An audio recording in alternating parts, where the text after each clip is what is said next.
My girlfriend can't stop overspending. Now I'm rethinking marriage. Yeah, because you're getting married to a big hole in your pocket. How do you deal with a partner that seems absolutely allergic to money? OP says. She tries to take her son out every day, buy him things that he likes, and treat him. I have no problem with the occasional treat, but 20 to 30 toys in a day, plus the expenses of doing activities, play area, etc., has eaten us into a financial nightmare. By the way, this comes from Responsible Coil, and if you want to submit your own stories, go to the r/OKStorytime subreddit. So I got paid 2 days ago, $1,500, bills and etc. Took a chunk, but there's still enough to survive and do fun stuff. Roughly 600 to 700 once everything's gone out. I checked today. There's about 200 to survive the entire month. Every time I bring it up, I'm either being stingy, I'm trying to pay off debts accrued from not paying bills while unemployed, some of which are hers, and save for a wedding, or I'm being horrible because she wants to get him what he wants. Now, I'm admittedly a bit softer on this because it's not like she's spending everything on shoes for herself, but given this habit keeps landing us in financial hot water,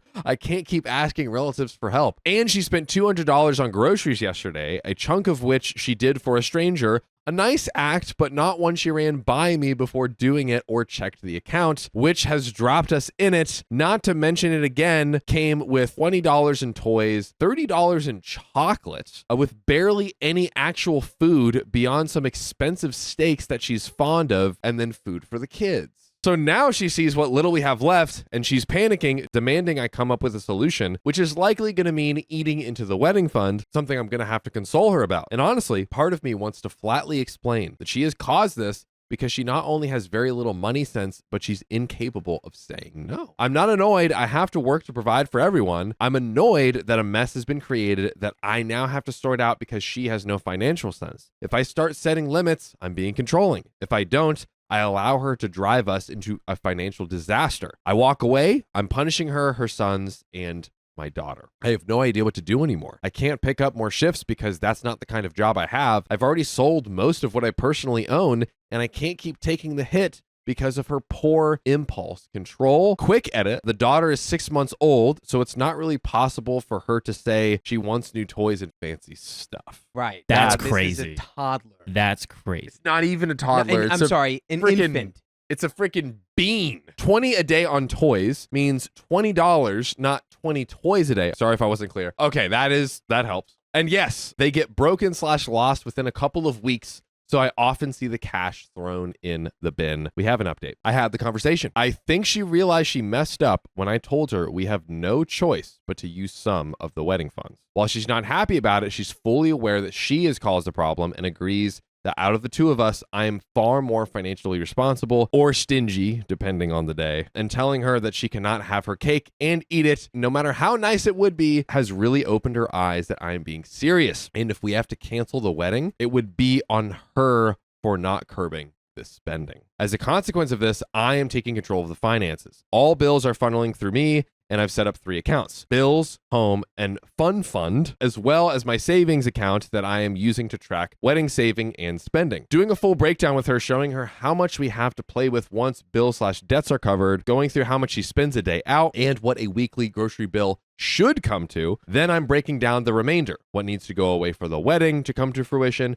and what we can afford to have left over for fun days out, toys, and the like. We both took our son out today as he needed new shoes since he wore his old ones out, as well as our daughter, who I need to say is 6 months old. This is not favoritism, and part of why I want to stop this overspending is to prevent her from being spoiled. Once we got them, he wanted a toy. I said no. He didn't like that. But my partner backed me up and stayed firm, which I actually appreciate a lot because she often folds. And we have a second update. We spoke. She understood that if she wants a wedding, then money needs to be controlled. And even without a wedding to plan for, we need to not spend like crazy in order to not end every month on the verge of having nothing. We made spreadsheets, broke down finances, showed that we owe debt and monthly payments versus our current wage. After a couple days pass, she tells me she wants to scrap 90% of the plans for the wedding, telling me she thinks it's just best to tie the knot in a registry office and leave the reception. Her reasoning for this is that her son getting fed up about not having much to do over the summer holidays because he wants to go on trips to the beach with all the trimmings. We're talking bowling, play areas, new toys all the time, etc., etc. And it's hard to do that, save for a wedding and pay the debts. Honestly, Given I said this to her when she mentioned we should do this, I can't help but laugh. She's worried he feels jealous of his brother, who's currently at his father's house, different dads, by the way, and doing fun stuff with him like fishing, which I can sympathize with. Then it started to tirade into how hard she has it, how she feels like she wasted her time planning the wedding when it's not going to happen, basically acting like I canceled it. Blamed her taking him out every day on me because I work from home, and that she is keeping him out of my hair, and how exhausted she is, and how she feels like I don't appreciate what she does.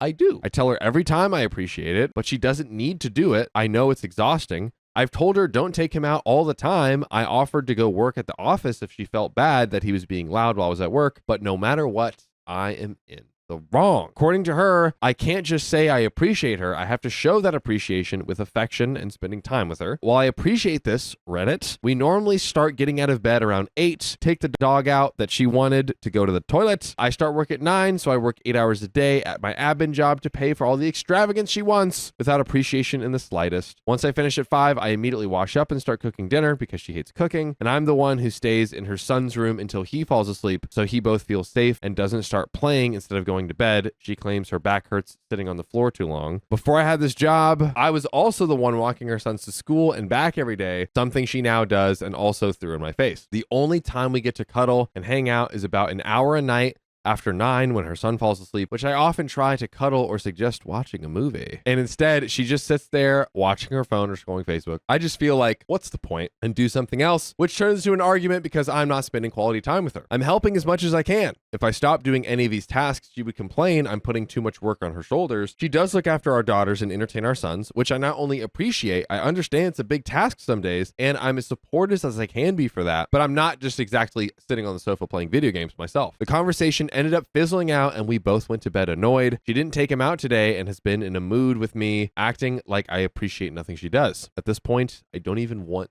to get married. Heck, I don't even know if I want to stay together. She doesn't respect my boundaries. She basically guilted me into failing my MSc in the final year because she wanted me home more. Her impulsiveness causes problem after problem. She asks for something, I tell her no because it'll affect other things. She begs me and says it won't affect other things. Then the big problem happens and I'm left to pick up the pieces. By the way, if you want to pick up the pieces of my broken heart, because I just found out that you might not be listening to our podcast, here's your opportunity to do that right now. It's true. Go to Spotify, Apple, or iHeart. So help me God. Search OK Storytime and start listening to some of our 2,500 episodes, or I don't know what I'm going to do with you. I legally have no idea what could happen to you. Which makes it not a crime. Wait, Legally, no, don't say he that. doesn't know Don't say- what could happen, which means he is completely untouchable. My feelings aren't respected. And on top of everything else, she keeps throwing ultimatums in my face whenever I say no to something. Despite this, I love her and I fear I'd be making a mistake leaving her. Why? Heck if I know. Love is dumb. I guess, does anyone think I might be wrong for feeling this way, or is this a sign of some sort of mental illness? I'm having a conversation tonight, and whatever comes of it is whatever comes of it, but I'm open to the idea I'm wrong and my pride and ego are binding me. Well, let's just to close it out, let's give a good old, maybe we poll also. Yeah, we haven't done a Divorce poll all day. or nah? Dakota, your take while we get that up. I don't know if that will ever stop fully. Even after you get married, maybe you guys go to therapy. It's just gonna be like, oh, now I can do this again. Now I can do this again. Maybe you're making more money in the future. Oh, now I can do this again. Now I can spend the money however I want. Now I can. So I don't know. Yeah, if OP's unfortunate for money ever to get in the middle of all this. And there's just a limit, like the amount of times you can sit down, say it's serious, and then like have, and Right. not even just this specific scenario, but it sounds like it started like revealing like, oh, there's all these different areas. OP's doing a lot of stuff, you know, it's a lot for him, and she's like, hey, you never appreciating what I do and whatever. He's like, well, I do appreciate what you do, and what about what I do, Right. you know? So She's one of those people where you're gonna have to learn the hard way. Unfortunately, you don't want to go down with that ship. She's kind of, you're the ship and she's taking you down. Like, she's like, let's open this, let's open that, let's spend more money. It seems like OP's at their wits' end, and like I'm a divorce. How many times do you sit down and have the same serious talk before you're like, we should just stop? We can try. I think therapy. try like counseling or something to see yeah, like, okay, spending, is there like money? Is there just something being lost in the conversation transfer, the way we communicate, that's like not resonating? Do we need a referee to help like actually see this through, and maybe that's what it is. But I would guess here it seems like it's kind of all areas of life, and if it's at that point and it just keeps... Let's do simple math right in front of you. You see what happens here? It's not going up, it's going down. Yes. I caught my boyfriend cheating. Now he wants to break up. Well, I want to first. My boyfriend and I are both 21. We dated in high school before we broke up at the end of senior year for some reason. Who knows? In the beginning of sophomore year of college, I transferred to the college my boyfriend goes to because I wanted to try our relationship out again. Not the best reason to transfer schools. Yeah. After many months, my boyfriend agreed to start dating again. By the way, this comes from Throwaway71602, and if you want to submit your own stories, go to the r/OKStorytime subreddit. I'm Sophia. And I'm Angie. And I'm Keon. And we try to give our best advice, but we haven't experienced most of these situations ourselves. We only know what we'd do, so let us know what you would do in the comments. And OP says, we haven't had any relationship problems that I know of because he tells me everything. Last weekend, we had a bad fight, which resulted in my boyfriend leaving in the middle of a party. We didn't speak a lot since then because we needed time to cool off. Anyways, yesterday I was driving around a couple of stores and I saw my boyfriend's car in the parking lot of a restaurant. I promised I wasn't thinking anything bad. I just wanted to see what was up. When I walked in, I saw my boyfriend with another girl. They were sitting in a booth just talking to each other. I have no idea who the girl is and have no idea where they might know each other. Boy. I don't remember everything in detail because I was so upset. But I admit I did say some things that weren't really nice because I was emotional. The girl looked kind of scared and quickly left. My boyfriend tried to go after her, but I told him we, as a couple, needed to talk. He told me that he drove her to the restaurant and needed to make sure she left okay. I was upset about this because he doesn't like it when I drive with him. He doesn't like it when you drive with him? What? It's like, well, first of all, you're a bad driver. Second of all, you're a bad passenger princess. Yeah, he's like, you're freaking backseat driver. You're always telling me to slow down. I hate it. Yeah, what? I almost started to cry. She ended up getting an Uber, I think, and I asked my boyfriend to meet at my apartment so we could talk. He got there before me, and when I pulled up, he said he wasn't going inside and would stay in his car. I think you guys are breaking up. And I think that's a good idea. Yeah, I think it's time. We shouldn't be moving schools for our boyfriends that we already broke up with. Come on, guys. Don't do that. No. To summarize it, he was angry at me and said he wanted to break up. I felt blindsided and said that he was the one cheating, yet he wants to break up with me. He was the one with another girl without telling me, and he gets to end it. He called me delusional and said we were over and he would have some friends pick up his stuff from my place. I feel so lost now. I don't know what happened, and I'm honestly pissed that he, the cheater, made me feel like the problem. I just don't know what to do, guys. I tried to text him, but all he responded was that his friends were coming tomorrow. I'm just really upset, and I don't know what to say. Does anyone have advice? And there is an edit, a little short one. Okay, people are just being mean. I used my ex's emails so he could get the notifications, but apparently everyone thinks I'm a villain. Probably just gonna delete this. And there is an update from the boyfriend's perspective. I already know what that's gonna say. Oh my gosh. Either this is like a family member or a friend. Yeah. Or something. Yeah. And it's gonna be so like obvious. Right. Yeah. I feel like that's very possible for it to happen. But if it did happen, Yes. and maybe OP just left this out of the story, Yeah. but I feel like he would be saying that in the moment, that she was like blowing Sure. up at him. You know what I mean? Well, it seems But like maybe he she was did. like screaming at. I don't know. I think that it could totally be that he was cheating. Yeah. But it feels like there is a much more reasonable explanation. Yeah. And she didn't really let him say that, just immediately assumed he was cheating. It was like a date. Yeah. Which is kind of like, I feel like people usually don't cheat like that. Yeah. And also, I Don't feel like just he go- wouldn't be like, I need to go drop her off Right. if it was. Like he would be like, oh no, it's like, no, it's nothing. Yeah, I but- feel like there's something Yeah. I feel like there's something else going on here, and she We may have jumped to doesn't conclusion. know. Yeah. It's just always best to fact check and to like, who was that? and to not respond so emotionally. And you Just could even always say, like, I'm not super comfortable with you having one-on-one lunches with the random girls I don't know or something. Like, exactly. Yeah, sure. that could be maybe the thing that you bring up. Let's Yeah. not go into, Like- you cheated on me. Exactly. Update, boyfriend's perspective. To start off, Becca and I dated all throughout high school. At the end of our senior year, she decided to break up with me so she can explore her options. I obviously was upset with this because I thought what we had was enough, but apparently she wanted to go into college without a burden. Her words. Ouch. So freshman year, I made a lot of new friends and discovered new hobbies of mine. When sophomore year came around, I felt like a new person. I had no idea she planned on transferring until the day she showed up. Within the first week, she had already made plans of getting back together. Yikes. I told her I needed time, and she respected that. After a while, I was getting lonely, and I guess the familiarity of her brought back memories, and we decided to make it work. She was never really possessive, or as some of you called it, crazy.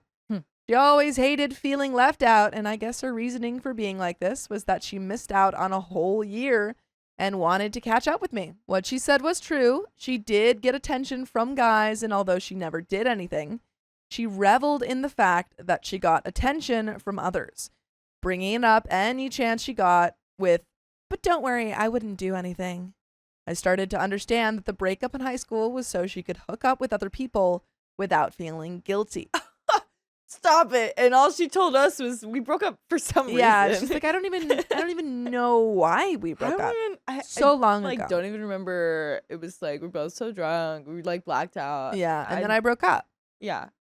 She went to a Crazy. small school, and I believe that by the time the fun wore off, she wanted to go back to a stable relationship.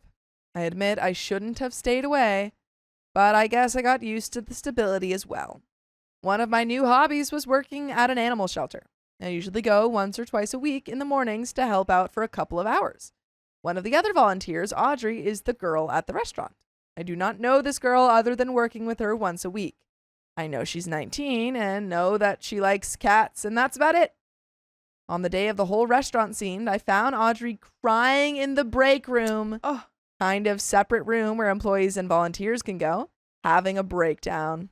When she could finally talk, she mentioned that her ex-boyfriend showed and demanded to speak to her. Oh. From what she said, he was not a good person and partner. She told him not to come near her, and he showed up at work so she would freak out in public. I offered to distract him so she could leave, but she said she cannot drive, and her brother dropped her off. But he was at work. I offered to drop her off somewhere, and she said yes. Another thing Becca did not mention, I also work at the restaurant where we went. She didn't mention anything in this story. She's leaving out facts left and right. That is crazy. But you know what's not crazy? Listening to full episodes of stories just like this. Just go to Spotify, Apple Podcasts, or iHeartRadio and search up OK Storytime. And also just like her being like, am I the a-hole for him cheating on? Like, he cheated on me. Yeah. She was so like, yeah. He gets to be the definite. one that breaks up with me. Yeah. It's like, dude, you didn't know anything. You didn't saw get him any facts. sitting across from a woman Yeah. at a Didn't restaurant. ask anything. Oh my God. It was a pretty slow time there, so we sat at a booth so she could compose herself. She was very apologetic and obviously very upset. My manager said we could stay as long as we wanted until Audrey was okay. Around this time, Becca stormed in. She claims she does not remember what she said, but I do. I won't go into detail because I don't even want to think about it. Oh my There God. were a lot of gross accusations thrown at me, and the things she said to Audrey were straight up evil. She went on for a while despite me telling her to stop, and only did when Audrey got up to leave. She was still distraught from before, and on top of Becca, she looked terrified. What should have been a way for her to calm down and receive support turned into a screaming attack from someone she doesn't even Oh know. my gosh. So awful. Yikes. So awful. The second Audrey was gone, Becca became very calm and started saying stuff like, babe, we need to talk. I didn't like this. Well, maybe we should have done that first. Yeah. I don't know, crazy idea. Maybe we should have started with the talking and yeah. not even gone to any of the screaming. That really sounds like such a way to reel it back in. That should have been. Yeah, she's like screaming and she's like, babe, we should talk. we should talk. I don't like it. I don't like it. I don't like And- it. But instead, she's like screaming all this horrific stuff Again- at the person she doesn't even know. Also, she was saying like, we never had fights. We never had relationship problems. Yeah. I doubt True. that. 100%. I agreed to speak somewhere else only because I thought I was going to get fired and I was so embarrassed. On the way there, I felt like I had a mid-quarter life crisis and I realized that this was just the breaking point. For the whole time we were together, she would obsess with cheating. She was always nervous I would cheat, or if a guy spoke to her, she assumed he was cheating on his girlfriend by talking to her. I don't know if it was projecting or some type of delusion, but I realized I could not keep doing this with her. On top of that, I was upset with what happened with Audrey. I don't know where she went after that, and I have no way of contacting her. At her apartment, I told her I couldn't do this anymore. I was done with the relationship and did not want her in my life anymore. I went into detail saying that what she's doing is not healthy, and for a while now, everything she does has been wearing me down. Still, she accused me of cheating and everything else she wrote.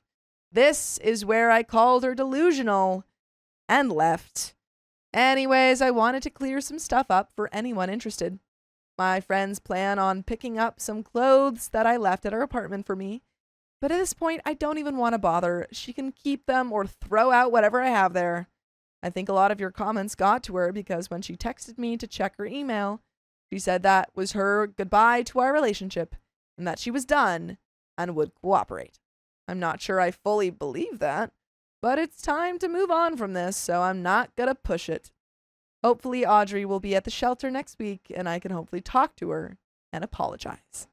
And that's the end of that story, folks. Wow. Yikes. Yeah, your girlfriend or ex-girlfriend is little cray-cray. Little cray Little cray-cray. And, Yeah, good thing she's out of there. yeah. My girlfriend demands I remove a family photo before she moves in, but she won't give me a good reason. Why do we have a problem with grandma?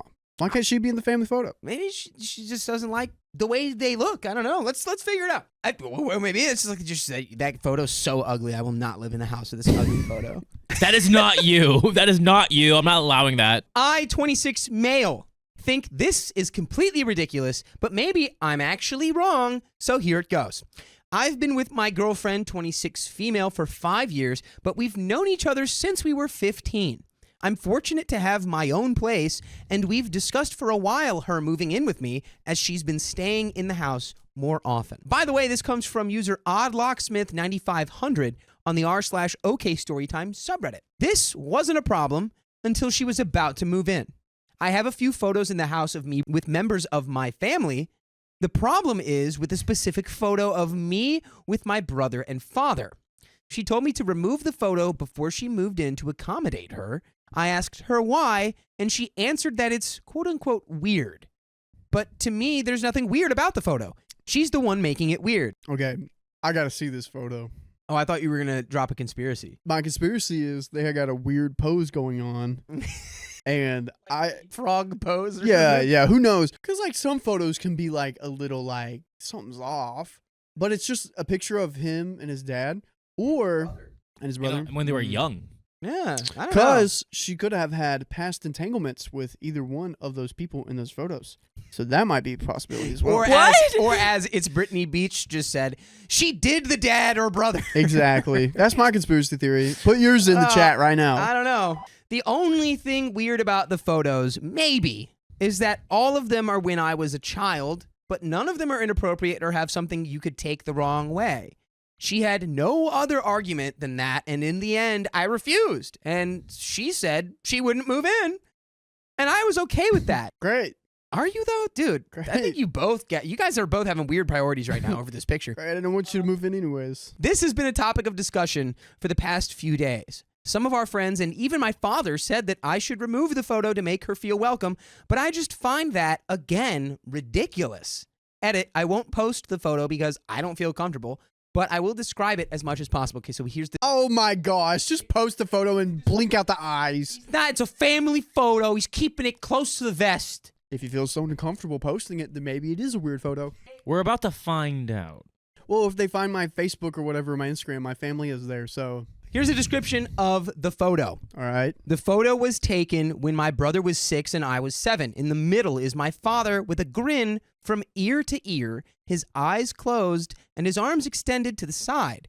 To the left is my brother, buzz cut, standing straight, with his arms at the side like a soldier and a serious face. To my father's right is me, long hair, standing like a boxer from 1910, with my chin up in a mean mug. All wearing a suit because it was taken at my uncle's wedding. The photo was taken outside the place where the event took place. There's nothing exceptional related to the place. The only thing aside from us is the sun, the blue sky, and a bunch of trees. I have no idea why she has a problem with this, and also why you can't just be like, all right, I'll put the picture Yeah. somewhere else, I guess, if you don't like this picture. I feel like there's a picture of that hanging in my house somewhere. She has met my family. Okay. She has always been respectful and friendly with them, and vice versa. There hasn't been any incidents or problems with any of them, and I've asked her, and she's denied it.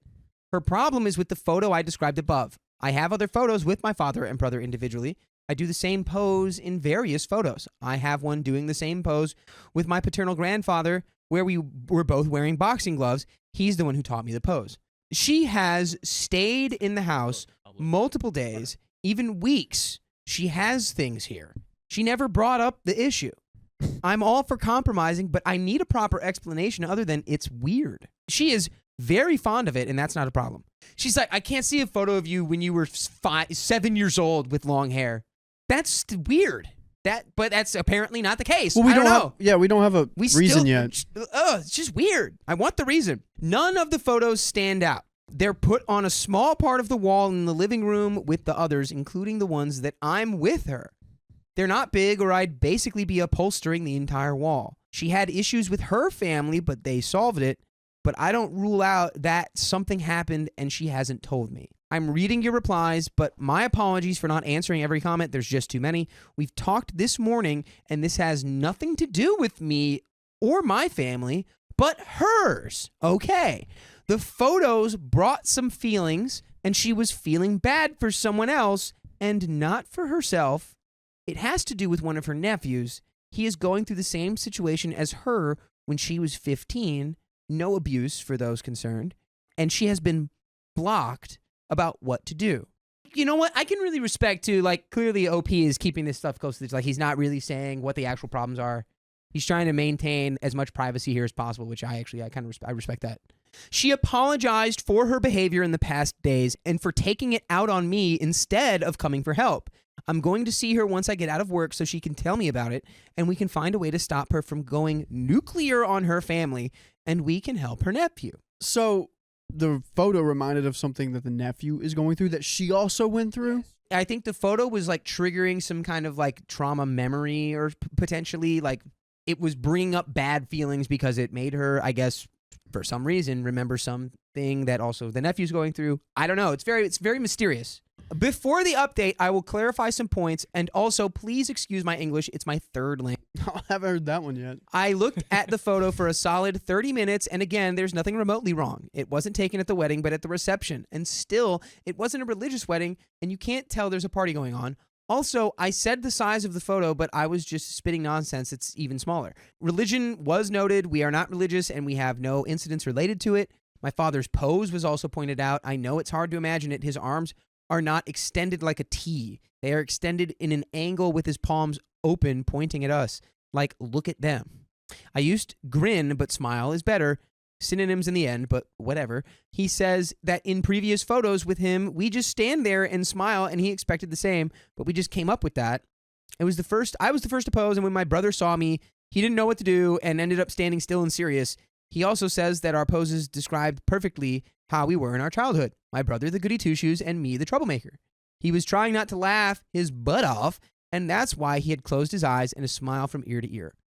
This is just a silly photo. It's just a silly photo at, what was it, like their uncle's? I want to know the girlfriend's point of view. I want to know where she's coming from. Yeah, I think that's the valuable Well, one here. I think that's what we need. I think what OP's trying to do is just like make it more clear, like Yeah. There's nothing wrong There's with this nothing photo. wrong with the photo. And that's what I'm scratching my head here. I'm like, why is she so Well, I don't know. Sometimes you can like see something and it's like it'll make you think of something that like sucks to think about, and you'll Yeah. be like, I just don't want to have to look at that. I think if you give I me think it's weird of her being so secretive about yeah, it. so Here if it you is. give me a valid reason, then yes. Because But it's not about her; it's about the nephew. So maybe she's being here respectful it of is. the Here it privacy. is. The nephew. My conspiracy theory is that the nephew lost his own brother. do you Sibling? think she's trying to use the nephew as like a scape? You also said that a member of my family could have slept with my girlfriend. We might be a little wild, but we're not complete animals. Everyone in my family is friendly and, most importantly, very respectful to my girlfriend, the same way we are with my brother's wife, father's wife, and uncle's wife, women who joined our family and who also treat us the same way. Besides, Grandma would cut our nuts off if we act inappropriately with any of them or other women.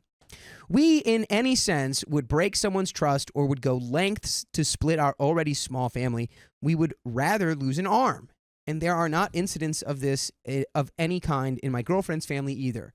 Many of you jumped to extremes. I can't fault you, given the amount of information I provided, but I hope this update can clear things down. Yeah, It's yeah. their third Things language. It's up. their third language. It's their third language. Oh, wait, okay, yes, this is their third language. Okay, Come on, yes, third come on, language. come on, come Okay, on. Sorry. My girlfriend had problems with her family when she was 15. All of them, including all of her extended family, are involved in the medical field, and they expect everyone to do the same. They were very supportive of her until she decided to follow a different path. They let her study what she wanted, but there was friction. They spent her high school years in therapy fixing their relationship, and they did, according to her. Now, her nephew, her brother's son, also wants to pursue a different career. He has been facing the same problems my girlfriend faced. He called her because he knows that she does something completely different, and because the relationship with his father and even with my girlfriend's parents change drastically. The call happened days before she was about to move in with me, and what caused her behavior. My girlfriend wanted to deal with the situation before she moved in with me, and by herself, unfortunately. She did it horribly. On the day of our fight, she hasn't thought in anything other than going ballistic. She was going to tell me about it and ask for help, but she decided to pick a stupid fight to buy time and deal with the situation. Oh, wait. I don't like how the tone of this just took a hard shift from supportive to kind of bitter. Not only the mentioned photo, but all of them brought bad feelings. Oh, she just selected the goofiest one. Ooh. She not only felt bad for herself, but especially for her nephew. She doesn't have a problem with the photos. She likes them. Or with my family. It's the contrast. I hope this makes sense. I think It doesn't. It's not It, that do, it does. It she does doesn't a little have bit. a problem with the family. She doesn't have a problem with the photos. It's just when she sees photos of a happy family, it makes her feel sad. It makes her feel sad, and I also think that's the reason why she didn't move in. It's because she feels sad when she sees those family pictures, and she's going to be moving in with the family, thus making another family. And she probably has like rejection from that, and doesn't feel like she deserves to be loved. My family has always supported us no matter what, and the photos show that. While with her family, it seems their support is still conditional. She thought her family knew better at this point after what happened with her. In our first chat after I made the post, she apologized for her behavior and told me what I wrote above.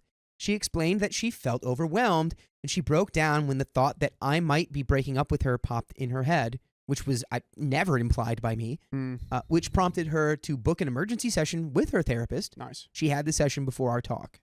She accepts and knows that everything could have been avoided if she had told me what was happening.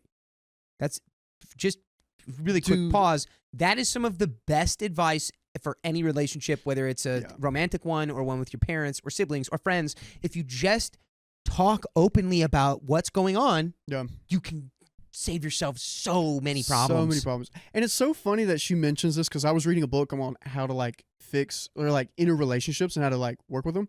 And the first one I read was like rejection, and I'm kind of reading through it. And this is like, if you feel rejected, like if you were rejected by your family, you're going to reject others. Despite what this situation implies, she has never made these types of demands and knows that I don't tolerate them, and she completely regrets it. Our communication has always been good. We have always been open with our needs, our problems, and what we want in the future. Not for nothing, we are moving together. We already had a long trial thanks to the quarantine, and I understand her a little because things have been going really well between us and with her family. The situation with her nephew came out of nowhere and shook her up a lot. She knows that I'm still a bit upset that it took her this long to come to her senses, and she keeps apologizing, but she's taking the right steps to move forward, so we're cool. We also talked, still do, more in depth about us, and we're in the same page. I'm not going anywhere, and she's been more than explicit that she isn't either. She suggested couples therapy, and although I'm not against it, if we communicate like before and now, I think we'll be fine, but I don't rule it out. And by the way, I hope you never rule out hearing stories just like this one on any of your favorite podcast platforms, because they are out there on Spotify, on Apple Podcasts, wherever you can listen Not Google or watch. Yeah, not Google Podcasts because they don't exist anymore. You can watch stories just like this one. All you got to do is search OK Storytime on any of your favorite platforms. Ooh, Ashley made a good point. She said she was in therapy already with her family. It's them mishandling her nephew that stirred it up again. Right, yeah. The nephew reached out to her and was like, hey, I know that you aren't a doctor or you're not in the medical field. What do I do? Because this is happening to me. Yeah. So it reawoke all of the stuff, I guess, that she'd gone through, which, that can happen. And it's good. She's already in therapy. Yeah. She's working through it. I like work. Also being like, we might even be good without couples therapy. It's like, if we can just talk openly like we've been, we might not even need to go. Yeah. Which I agree with. I like if you can continue to talk it out the way that you just did. For now, we are going to keep things as they are until the situation with her family is resolved, whatever the outcome, which made her rush to message her parents to set a meeting with them next week, LOL. We are taking it easy and dealing with one problem at a time. The photos are staying, and she will bring hers once she moves in to put them with them like we agreed before. Oh, so it's going to be like a little picture party. Okay. And that's the end of that story. That is So great. that's good. Chat, y'all were right. 78% of you were correct. Wait for a week, apparently, because Yes. we're She gonna have moves that fast. conversation quick. Hey, Hey, that's still waiting. That's still I'm still waiting. my queer friends are mad that I got a girlfriend, so I dropped them. Well, that's a curveball. You heard it here first, folks. I am a bisexual guy, and my friend Steve, whom I've known for 10 years, is gay. So we come from conservative families, so we didn't even know the concept of queerness when we were young. Steve and I were inseparable throughout our teenage years, and people joked that we were like brothers. By the way, this comes from user Victor Reeds on the r/OK Storytime subreddit. So we managed to get into the same college and move to a big city when we were 17 years old.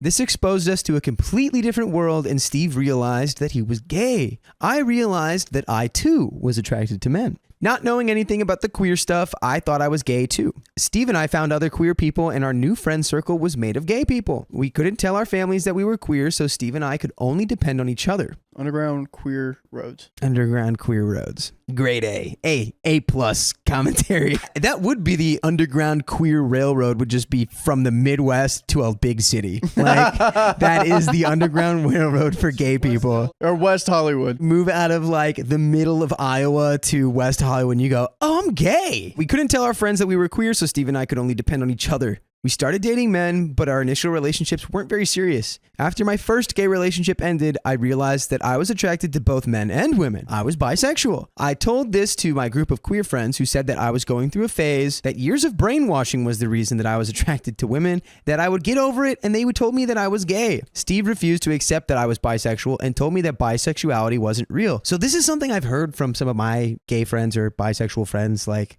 within the gay community, they can be very sort of not tolerant or accepting of bisexual people. Dude, that's crazy. Because like some of the straight community isn't accepting of gay people. So they're like, no one's accepting anyone's sexuality. Yeah. Just a circle of I don't know. Maybe it's just human nature. to not accept one. Like, I don't like what you bro. And I'm not going to try to generalize the entire gay community in a sentence. I'm just telling you what I've gotten from my own firsthand accounts of my friends being like, yeah, I had like a group of friends and they found out I was bisexual and they like nothing to do with me. Or they were telling them it's like, that's not real. Like Steven said, is where it's like, you're actually just gay or you're actually just straight. So it's like, pick one. You're pretending. Interesting. Huh. Which, what? It's like, let people be who they are.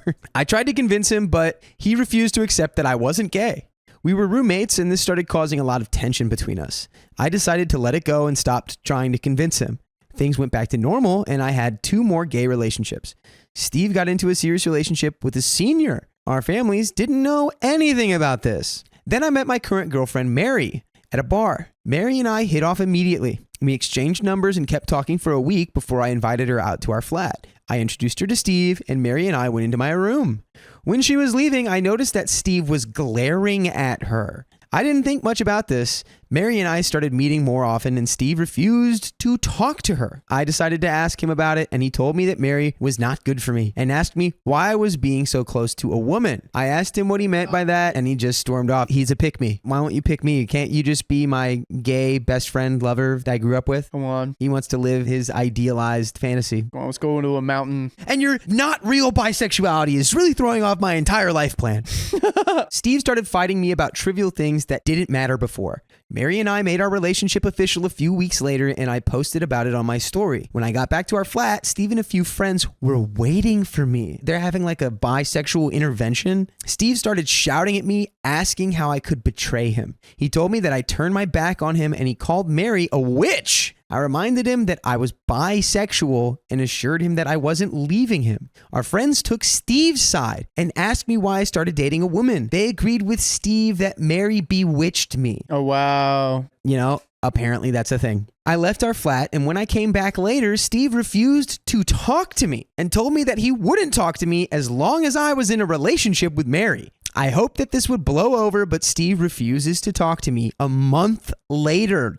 A month-long silent treatment. Whew. I really like Mary, and I don't want to end our relationship, but Steve needs my support, and nobody back home knows anything about us being queer. We would most probably be disowned if they found out. How do I handle this situation? We got to edit. I don't want to leave him because he has nobody else to support him. When he comes out to his family, I'm sure that it'll be ugly, and I want to be there for him when it happens. Yeah, but he's not really giving you the opportunity to do so by saying that bisexuality is a trick invented by women to bewitch gay men back to being straight, which is insane. That's an insane thing to think. Oh, wow. It's always the women. Yeah, I'm gonna stand on that. Being bisexual is real. He probably wanted to come out with you. That's why he's upset. He's like, you're going to be right there with me, and you were going to be my gay lover, and I can't do that now. My plan is gone. He can still come out with you. He's bisexual. And it does think that Steve doesn't have anyone else to kind of support him. And I think he's disappointed. I think he just low-key wanted to date OP.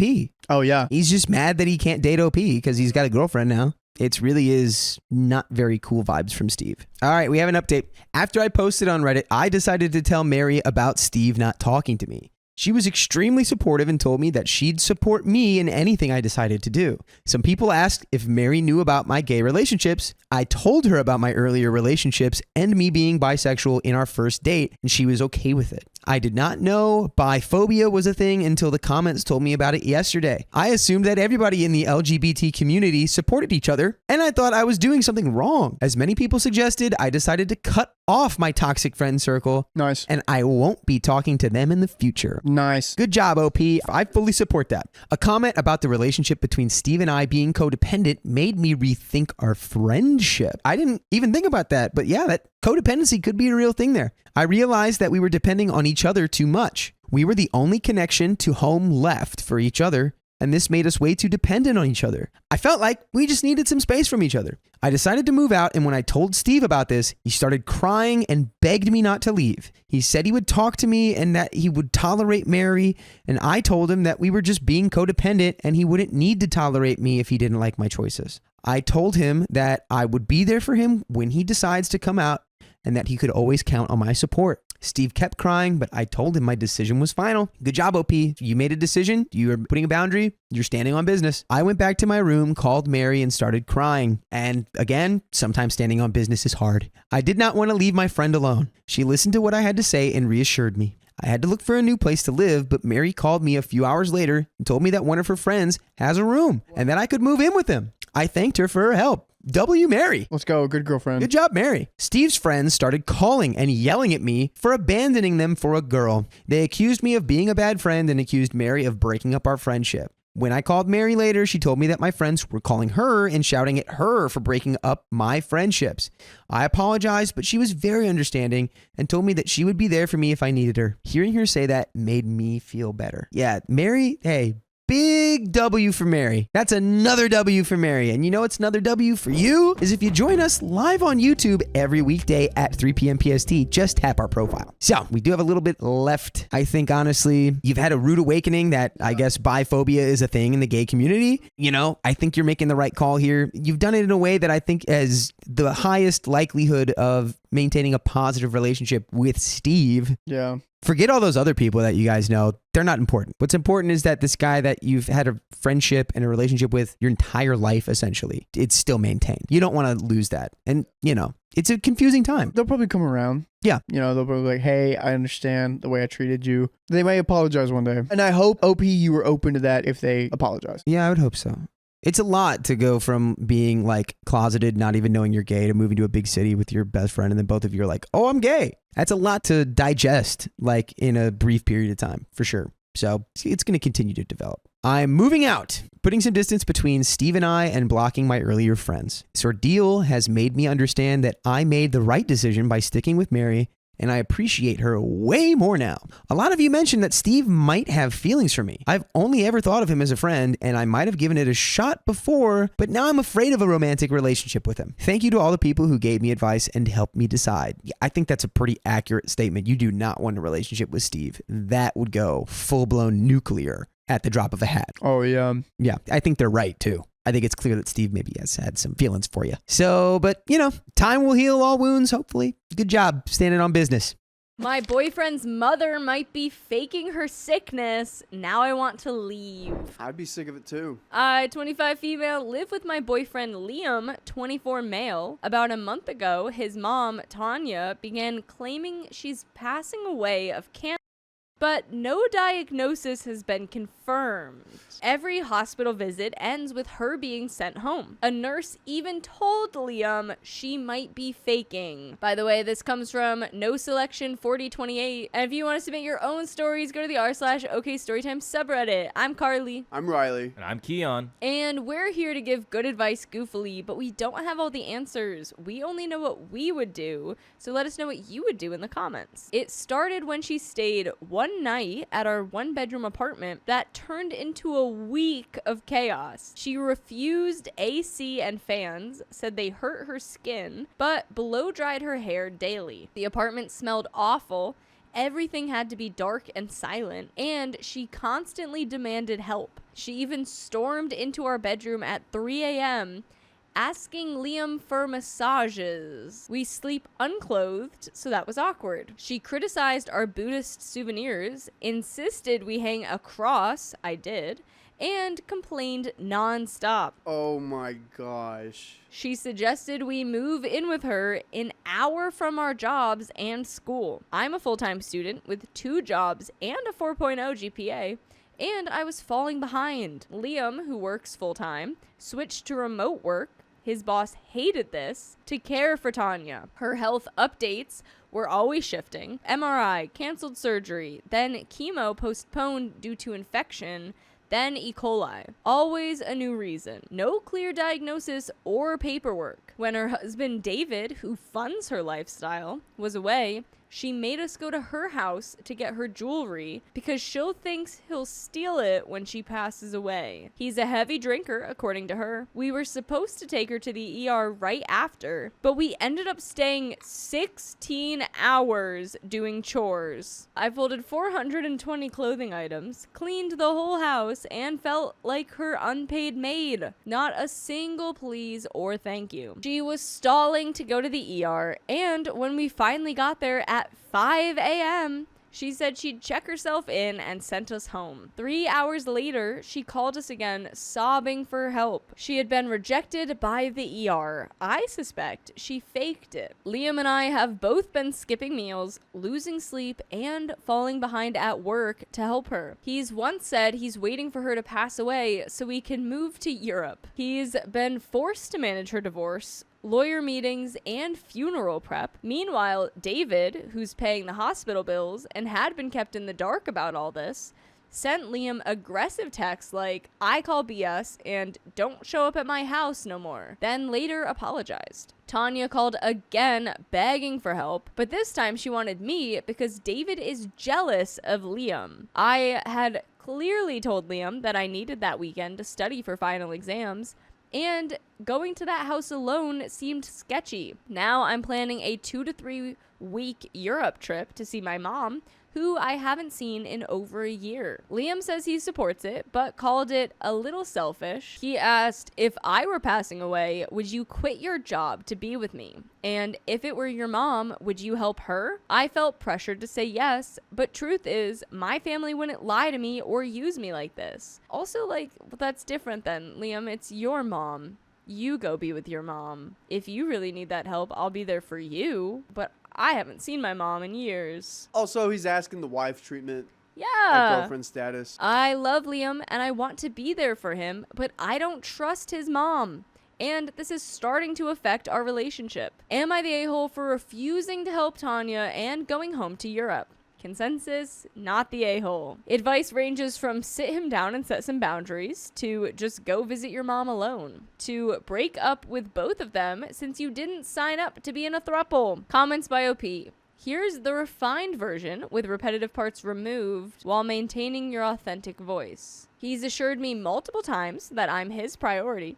If I told him to stay with me instead of going to the hospital, he would. And the only times I'll ever ask him to stay is when I can tell his own health is suffering from it. He's also ready to move to Europe with me. It's just that he's getting guilt-tripped by his mother. Every time he tries to leave the hospital, she falls to her knees and says stuff like, God will bless you more if you stay. This is our last meal together. Or, I have no one. I am all alone. And that's what gets to him. I need to see these doctors. I need to speak to a doctor. Yeah. I totally forgot about the whole cross thing. Yeah. That bothers me because... Making someone hang a cross. And Yeah, because in the Bible, there's a verse that says if someone is of a different religion, you don't, mock them or whatever. You're a guest, and you're nice, and you're like, okay, cool. Yeah. If you have offerings for your religion, yes. You don't mock them. You're like, okay, I respect that. I'm going to be over here. Yeah. You don't own the house. This isn't your place. What are you doing? Not your house. Recently, he asked me to come to the hospital with him to give him a reason to leave early. When we tried to explain to her that we have an appointment elsewhere, she cut us off and said, just go then. She didn't care for an explanation. When Liam said, bye, Mom, I love you, she just snapped back, actions speak louder than words. Don't call me anymore. But then 2 hours later, she calls him and begs for him to come back. I don't get it. So I don't think he sees it. I've brought up once that what she's doing is manipulation, and he said that's a bit harsh. I then asked him if he thinks he's ever been manipulated by his mom, and he said, oh, definitely. She's the biggest manipulator I know, but this is different because she's actually sick. So she just really needs me to be with her. So I think he's a bit in denial. Unless I'm the crazy one and she really is sick, I'd owe the world an apology. So he's just my boyfriend, but we've been serious for 3 years. Doesn't make a difference. I definitely see him as a husband in many ways. Anyways, to give context, he's handling all her documentations and divorce and all that because she's too sick to do it herself. She can't take care of herself at all. At least that's what I'm being told. Again, I'm super skeptical, but there's always the possibility that she is actually passing. It's been going on for so long now that I'm starting to doubt my own thoughts. It's really not my boyfriend's fault. He's amazing and still trying to please everyone. He's been so good to me and has always prioritized me. It's just challenging right now because his mom is using guilt to make him obey. When I said I don't want to go to her house alone, he told her so and she hung up. He wouldn't do anything I'm not comfortable with. Even when I said I don't want her to move back in with us, he said he can get her an Airbnb so we have our privacy at our apartment. I just don't know how to deal with the thought that she's faking when everyone close to her believes that she's not. It really does make me feel like the a-hole because if she really is sick, well, damn. And if she were to pass away right as I'm overseas, I'd fly back in a heartbeat to be there for my boyfriend. No question. I just feel like I can't stay here and tend to her during my summer break and get guilt-tripped every day when I could be spending some time with my own family. It does feel very selfish,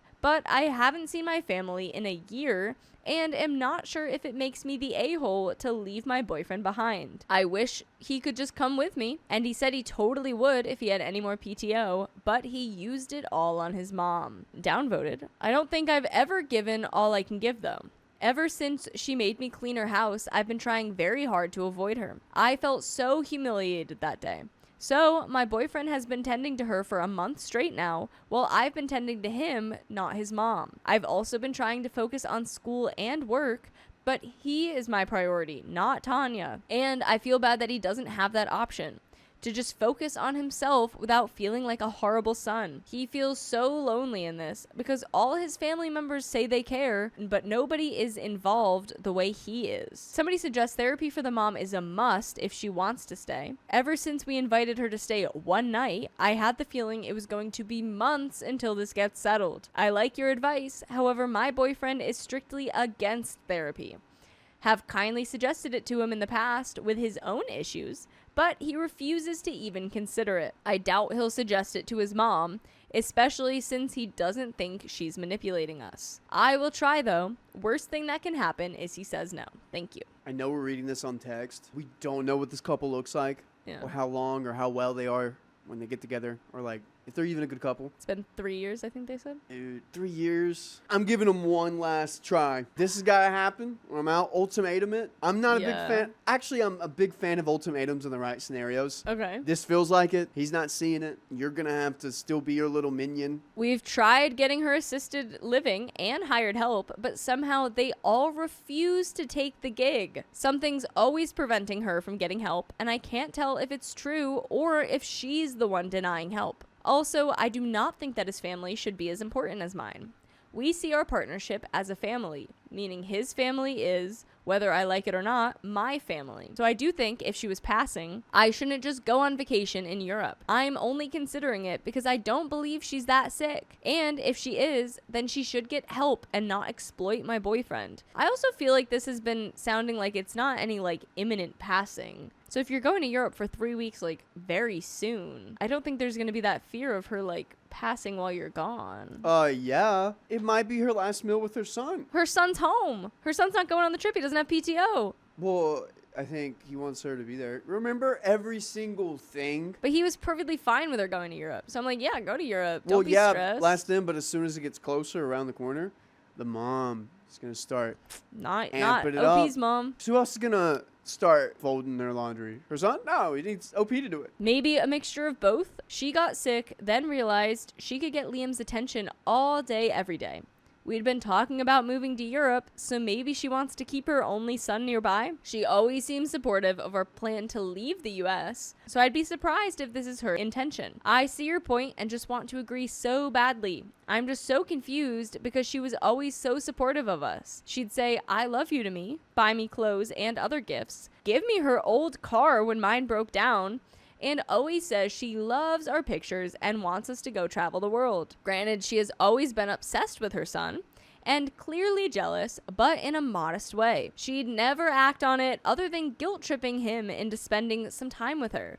Never anything as extreme as this. So I don't understand why she would go to such lengths if she really is faking some or even all of it. Part of me just doesn't want to believe it, but I really do feel like she's using her sickness in every way to get attention. And that's not okay to me, especially when Liam is getting mentally and physically exhausted and risking his job to help her. I mean, he's already started to simply not care, which sounds really awful given the fact that she is technically passing away. She keeps saying she only has a few weeks or so, but Liam and I are so fed up that he'd rather hear her say, "Don't ever call me again," than to drive to her house or the ER. I'm not assertive enough to get between the two, but if I see his health suffer, I will step in and pull him back. Won't watch him unalive himself over this. She has been to her oncologist and apparently been diagnosed with uterine cancer. However, she doesn't want anyone to sit in when the doctor speaks to her, so I have no idea if it's true or if that's just what she's telling everyone. I don't want to be an awful person by saying she's lying, but it just seems weird that her surgery and chemo keep getting pushed because she has infections, and then they send her home and nobody knows if it's getting rescheduled. I've asked my boyfriend if it's certain that she has cancer, and he said yes, and he's apparently also heard doctors talking about it and looking bleak. But I haven't seen anything official and don't know if he has either, or if it's all just Tanya's story. I also don't get why there aren't any clear next steps. Seems like every day is unknown. She might call us to her house, she might be back in the ER, she might not talk to us at all. Sometimes Liam's dad calls because she's begging him for help, even though David is highly jealous of that man. I really just want to stay out of it. But I know my boyfriend is suffering and has a hard time saying no to her. 100% agree. The interesting part is that Liam is actually not attached to his mom at all. He doesn't really care, or at least doesn't care as much as I would if my mom was passing away. He's emotionally very numb, unless it comes to me. So yes, she is obsessed with him, but it's one-sided emotional genetic copy-pasting, as you put it. He actually has no problem hanging up on her and doesn't often return her I love yous either. I always felt that their relationship was weird because she is in love with her son, but he's annoyed by her clinginess. Now I'm kind of glad though that he's like that. Otherwise, he'd definitely prioritize his mom over everything else in the world. I'm still his priority. He's made that clear, even though I would understand if he wanted to put his mom first right now. She's just so darn persistent and won't accept no. Whenever he does stand his ground and refuses to help, she'll guilt him, get mad at him, tell him to never call her again, and then call 2 hours later just to ask for help again. Downvoted, he's not calling me selfish for not helping his mom, he's calling me a little selfish for leaving him behind when he needs me emotionally. His happiness depends on me in some ways, and when I'm gone, his life over here will get so much worse for him. As a partner, I should support him always, not run off and have fun with my healthy family while he's dealing with so much bad stuff. I get why he's calling me a little selfish. I agree with him there. Let's also not forget that he's supporting me going and even said he'd help me pay if I need it. He would love to come with me too. So it's not so much about his mom as it is about his attachment to me. I get where you're coming from. I don't mean to go against your statement. I just thought a little clarification is needed because I don't see that my boyfriend is the a-hole here. He's just stuck in between two parties, trying to please both and getting all the blame for saying no to either. We have an update 2.5 months later. Goodness gracious. I didn't like the little manipulation tactic he had that you're a little selfish Yeah. instead of fully supporting her. I'm kind of That's like, weird. And then oh, are we learning that from our mother? I believe so. Update 2.5 months later. A lot has happened since my last post. I did take your guys' advice and went to Europe to see my family for 3 weeks. Liam called me incredibly selfish. I called it. Because it happened. Finding countless reasons for me to stay. I stood my ground and had a serious talk with him about feeling manipulated and guilt-tripped. That escalated into a meltdown. Threats like, I'll book your ticket right now. I can and I will. I can break up if I want to. Then driving off and breaking down sobbing like never before. He said he doesn't mean to manipulate me, that it hurts to hear me say I feel manipulated when all he's asking is for me to be there for him. I don't excuse his behavior, but if my mom was sick, I'd want his comfort too. So I understand his need for support. He calmed, apologized, and has been affectionate since. He ended up supporting my decision to leave and said how happy he was for me while I was with my family. I felt great over there, cherishing every moment. Didn't miss America at all. Liam seemed okay while I was gone and picked me up from the airport with a welcome home cake, which was sweet. We had a talk about the whole mom situation, and he kindly asked me to be more supportive of coming to the hospital with him. I agreed. Tanya was very dependent on Liam for weeks, calling him over day and night, guilt-tripping him non-stop. Eventually, he refused to help her anymore. She cut ties briefly, but they reconnected. His involvement has gone way down since then. Tanya's sister flew in from Cali to help out, but couldn't take her crazy demands, so she left. Niece came too, but left 3 days later. Tanya had surgery and started chemo, is getting thinner and losing her hair. She has another surgery scheduled for mid-October to get a mass removed.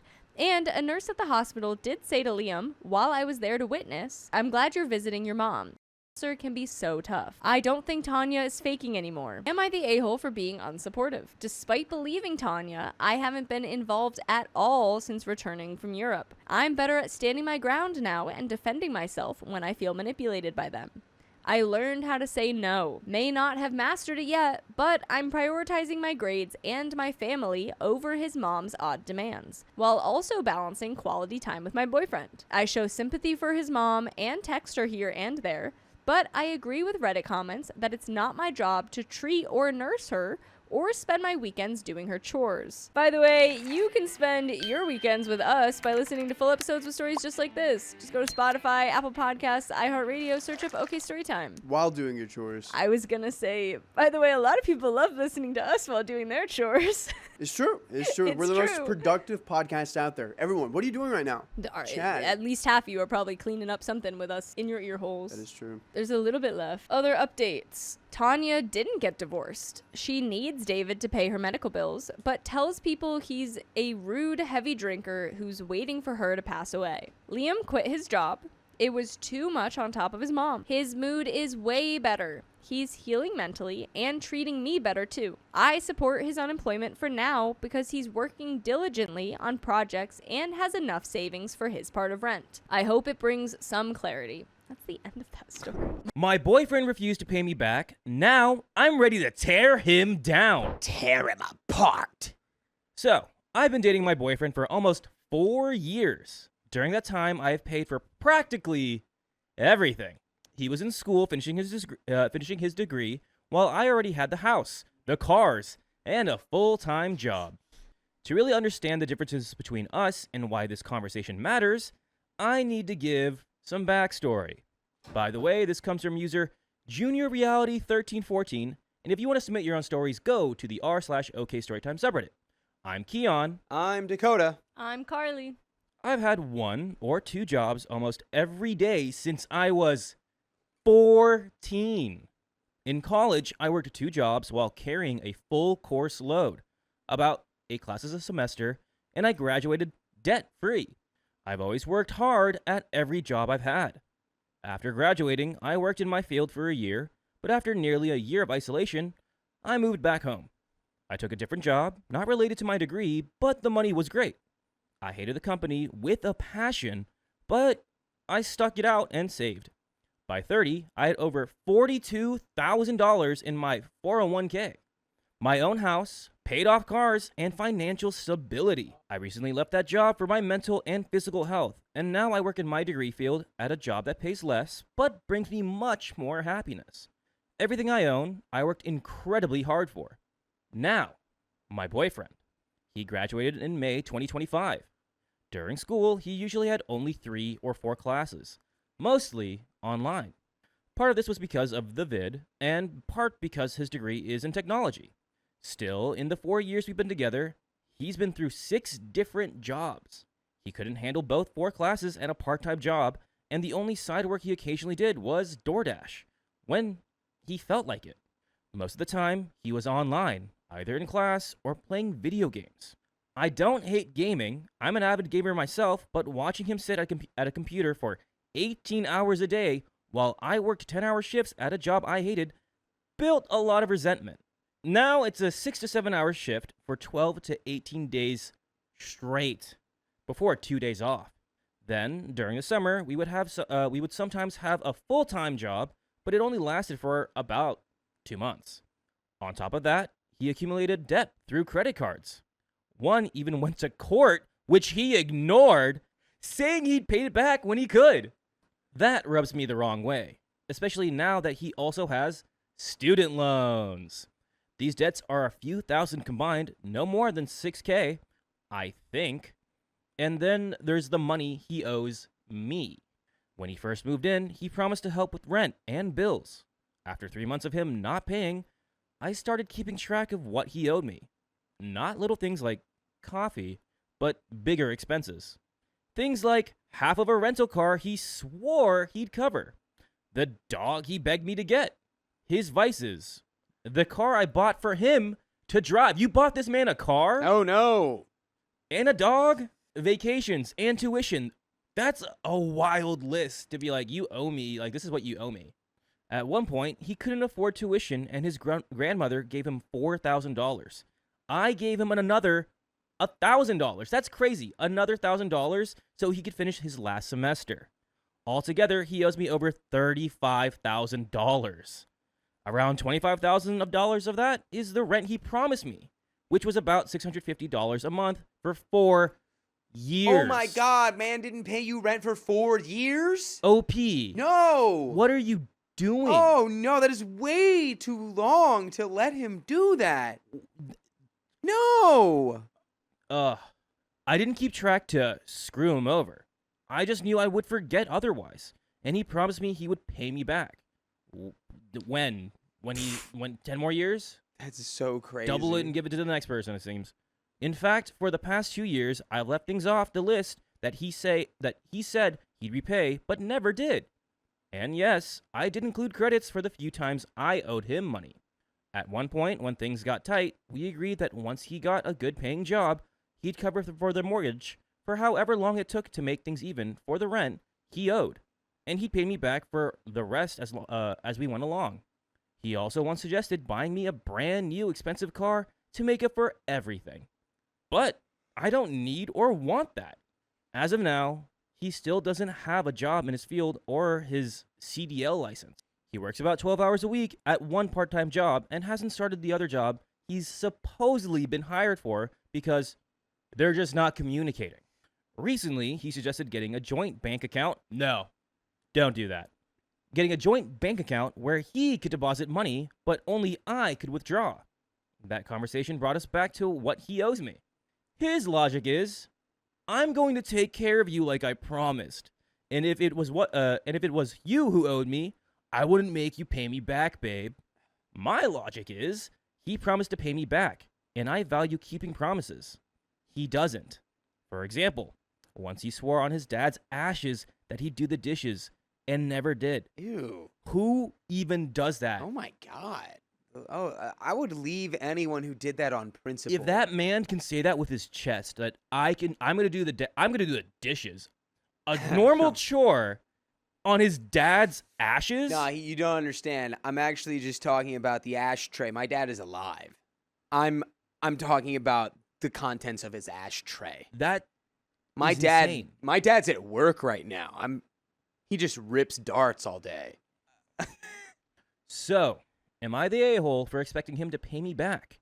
I don't care if it's $200 a month or a lump sum one day, but I feel like he expects me just to forget the $35,000 and trust vague promises of a better life later, even though he has a hard time keeping small promises, let alone big ones. Yeah, dude. Come on. What, were you born yesterday? He can't even keep his promise to do the dishes, but he wants you to believe he can keep his promise that he's going to give you the best life ever. What? Give me the plan. Where's the game plan for that? He doesn't even think he needs to pay his grandmother back for the $4,000 she gave him because I'm the only grandkid who's never asked her for money before. That's still $4,000, my guy. Dang, man. What a scumbag This guy's a way to think. scumbag. Any advice on how to navigate this situation would be really appreciated. He's already asked my dad if he could propose someday, and my dad said yes. So, am I the a-hole for wanting my boyfriend to actually pay me back? Oh, And we my have God. an update. You're the a-hole for even... Look, The it's been fact, going on for 4 years. and it's not like if it was like a payment plan or like $1,000 or maybe $5,000, maybe $10,000, but like over the 4 years. And like, okay, if it's not gonna be a payment plan of like getting something back, come on, OP, come on, you use your head. That's crazy. He can't be that good in bed. There's no way. There's no way. You're not being fair to yourself. That's crazy. You're practically his bank. You are partially facilitating this behavior. This is something that needed to be after he didn't pay you rent for 1 year and hadn't gotten a job. And and again, the stipulation was, I will pay you this rent. I just can't pay you right now. It's like, well, a year is a long time. 4 years is a very long time. And you've only heard promises on promises that he's going to pay you back, but from what we have read, he has not paid you a single cent. I know you said we're going to wait for him to do this, but you're just waiting. Is that what you want? It's just to be waiting and you don't know? That's crazy. Yeah. We have an update. He's got 2 job interviews today. One in his degree field and another one with his CDL. Both would actually pay more than my current job. So, fingers crossed. Relationship-wise, things have been rocky. Since he's home all the time, I expect him to do chores because that's what I do, but he's not me. I can't expect him to have my work ethic. Thanks for that one, Dad. He is improving, though, starting to take care of himself more, doing chores without being asked, and we've started doing one unplugged date day a week. We had one last night. As for how he treats me, he basically worships the ground I walk on. He should. He better. Yeah, that's at that point, it's a survival instinct to do that. His friends even tell me I'm the best thing to ever happen to him. No crap. Guys, I got the infinite money glitch. She pays for everything I asked for. I haven't paid her a single cent. The best thing has ever happened to me. She bought me a puppy, bought me a car. I live rent-free. He's super affectionate, even though I'm not good at handling affection myself, and constantly tries to tell me how beautiful, funny, and amazing I am. Even though I'm not. You are. Now, me. That's a different story. I didn't say this in my last post because no one likes laying their flaws out, but here we go. I've got depression. I forget chores I say I'll do. I assume the worst from people. We literally fought last night because I thought he was being condescending when he was just joking. I've got struggles with booze sometimes, which has caused anxiety issues. I people please until I burn myself out. I put myself last on my to-do list. And I'm not some hot catch.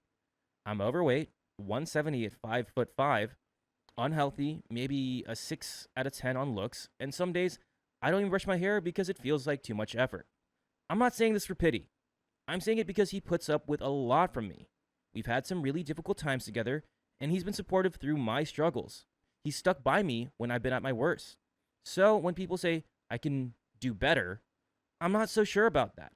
That said, we're having a serious money talk this week.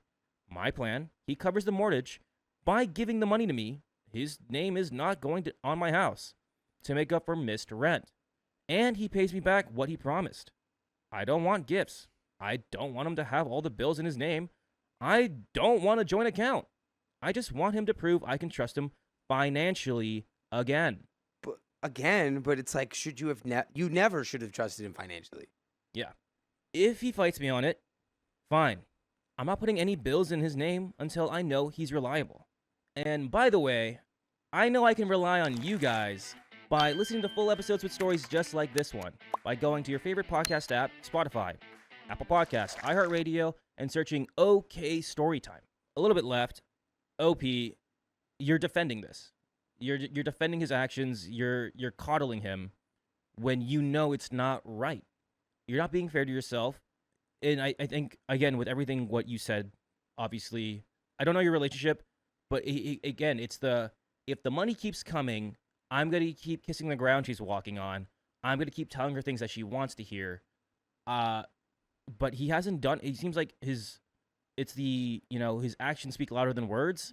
What has he really done? Other than, like, saying things. And yes, words of affirmation are great, but they have to be backed up by actions at some point. It can't just be words only for 4 years. Can't do that. Opie says, and if we break up, I've documented every single expense and stored it in multiple places. Good on you. My contingency plan is clear. The car gets put in his name after he pays me for it, which he wants to do anyway. We will notarize paperwork for what he owes, and I have a way to handle the situation if needed. I may sometimes be too trusting, but I always prepare for different outcomes. His family has been supportive of our relationship, and they respect me. And honestly, he wouldn't fight me if I ended it. I doubt that. I feel like you say that now, but I'm sure he, in the moment, might try to play it cool, being like, she'll come back. But as soon as he realizes that you're actually over, he will crawl and beg and cry and plead and say, no, I promise I'll get 3 jobs. I'll get 5 jobs. Come on. Yeah. I was clear from the start about my expectations regarding financial responsibility. It's been 4 years. So yeah, he needs to step up financially, and I need to work on some of my own issues. Depending on how our talk goes, if he lands one of these jobs and actually starts acting like an adult with money, maybe, just maybe, we've got a shot. If not, I'll handle whatever comes next because I've made sure I'm protected. So, it seems like OP does have a plan for if things do go south, which is good. Yeah. But you shouldn't have never allowed this to happen in the first place, kind of thing. But since you are at this crossroads of does he get a job, we'll have to see if he does pay. Yeah. And if he does, if he Well, doesn't, not good for him, but at least you have, you've only supported yourself and you know how to support yourself. You've done this all by yourself. Yeah. You know what you're doing. It's I feel like a lot of this could be on this guy is weaponizing. He knows how much OP cares about him and is weaponizing that fact so that she'll just keep going, and it's like, oh, just around the corner. It's just around the corner. It's just around the corner. Now it's been 4 years, and now you're doing the little sunk cost fallacy dance in your head. Being like, well, now it's been so long. If I leave him, then it's like, well, then it's a waste, and we got to fix it, and I got to this and that. And it's like, it feels like he probably had the wherewithal to know that that's where that was going to end up. I left my ex-wife, but now I want to remarry her. You're being pretty wishy-washy. I made this burner account today so I could really get this off my chest. I, 34 male, have been separated from my wife, 33 female, for a couple of years. We've known each other since we were kids and have been together since our adolescence. We separated amicably because honestly, I was tired of being a less than stellar provider. For context, my wife is a lawyer and worked hard to get to where she is. I'm a stay-at-home writer who didn't make any real money until the last few years. By the way, this comes from OK Hospital 7846, and if you want to submit your own stories, go to the r/OK Storytime subreddit. And I'm Angie. I'm Sophia. And I'm Keon. And we're here to give good advice goofily, but that doesn't mean we have all the answers. We are just going to guess what we're going to do in this situation, but let us know what you would do in the comments below. So, OP says, me being a stay-at-home worker meant that I've always been around for our kids, and an 11-year-old girl and a twin 6-year-old boys. If my wife was my universe, my kids are the stars in it. Oh, that's cute. So I decided to go and get my crap in order, and she understood since her being the only breadwinner wasn't an issue. Until it was. And we went our separate ways. I went and upped my craft and have been getting more and more job opportunities, so I'm now financially better off. I'm still not making lawyer money, but I'm definitely good enough to handle things now. It's been a few years, and at that time, I've come full circle with a lot of things, like the passing of my father and my own personality flaws, and amidst all the discovery, I discovered something that I think I've always known. I still love her. Oh, this is a movie. This is cute. OP like needed that time because he was like, he didn't know. He was trying to figure out himself. Yeah, got married Felt young. unsatisfied. Yeah. They knew each other since they were children. He was like, I want to like get a job. I don't Right. want her to be the sole provider. Right. It's not like you screwed her over in any way, and it was No. like, oh, we're breaking up because you cheated on me. You just It's felt like, lost in your own life. And then you Yeah. found yourself and you're like, wait, I want to find my way back to I you. want my wife back. Aww. Aw. Big surprise, but bear with me. I can't shake this feeling in my heart that she's still the one for me. So I first felt this a year ago when I saw her at a family get-together. She brings my kids and obviously stays to chat with my family since they obviously enjoy her company. And I couldn't take my eyes off her. Aww. She was gorgeous. No biggie, I'm probably just alone and stupid. Tell her. Thought Tell nothing of it. her. A few weeks later, I was dropping off our kids at her house after they had spent the weekend with me. She was in the same dang pajama bottoms she's had since college, and her hair was in a top bun. Stop. And He's writing. She was in a messy bun. Yeah, she threw She her only hair in had a a little messy bun. mascara on. Yeah. She had So cute. a oversized T-shirt on. Right. And she was still gorgeous. Now I'm worried. So I talked to my therapist about it, and over the next few months, I focus on other things. I get in better shape, change my hairstyle, and for the first time, I'm even growing facial hair. Ooh. Glow up over here. Uh-oh. Ooh. I'm working on me so that I can eventually tell myself that maybe I was just lonely and going through things. Well, 6 months later, here I am to tell you that I still love her. Tell her. Tell her you love her. Go run after her in the airport. You're so cute. Now, I don't know how she feels, but I'm sure of it in my heart of hearts now that I love her with every fiber of my being. Truthfully, I don't think I've ever stopped. So what's stopping me now? What is stopping you? Go get the girl. Run to her, OP. She's waiting for you. She's waiting. I don't want to overstep. Maybe she's not feeling that way anymore. You'll Maybe never she's know moved until on. you ask. It's true. Who knows? I also got to be mindful of my kids. Last thing I want to do is get their hopes up with something that might never happen. Lastly, how can I make sure that I don't mess this up again? Things are going really well for me, but I'd give it all up to have her back in my life. So, Reddit, do you think y'all can help your boy out? Go And there is an tell update. her. Go tell her. Say you don't. Maybe she'll say no, but maybe she'll say yes. Yeah. You just got to be ready for either thing. This is so sweet. He's like, I found myself. I feel like I'm in a better place in my life. Yeah. And it's not gonna end the same way because you're Right. in a better place. Exactly, You because know? that's the whole reason why you ended it in the first Yeah. place, was to work on yourself, and you have so much. Yeah. So, you think you have nothing to fear, except for if she's already with someone, but I kind of feel like she's not. I don't think so. Kind of feel like she's I hope not. But we do have an update. So, I just got back from the date. Oh, wait, what? I just got back from the date. Date. Huh? Date. We went to this restaurant that we used to like before we had kids. I didn't know what to wear, so I just went kind of business casual, and she was stunning as per usual. We ordered appetizers and talked about some lighter stuff, like how our daughter loves soccer, how the boys are starting to look more and more like me. There's some little chunky things, but I love them. And she made fun of me for getting the same appetizer that I always get. So cute. Oh my gosh. Why mess with perfection, right? So as the night goes on, we finish out dinner. I worked up the nerve to just tell her the truth and do it so I wouldn't overwhelm her. I told her that I was proud of her for everything that she had done, especially in her career, and how she's always been a great mom and person. She immediately stopped eating, looked at me, and said, "Are you passing away?" Aw, Oh, no. she's a little goof. Aw. Needless to say, I laughed pretty hard. I was going to say something corny like, "No, baby, I can't handle life without you."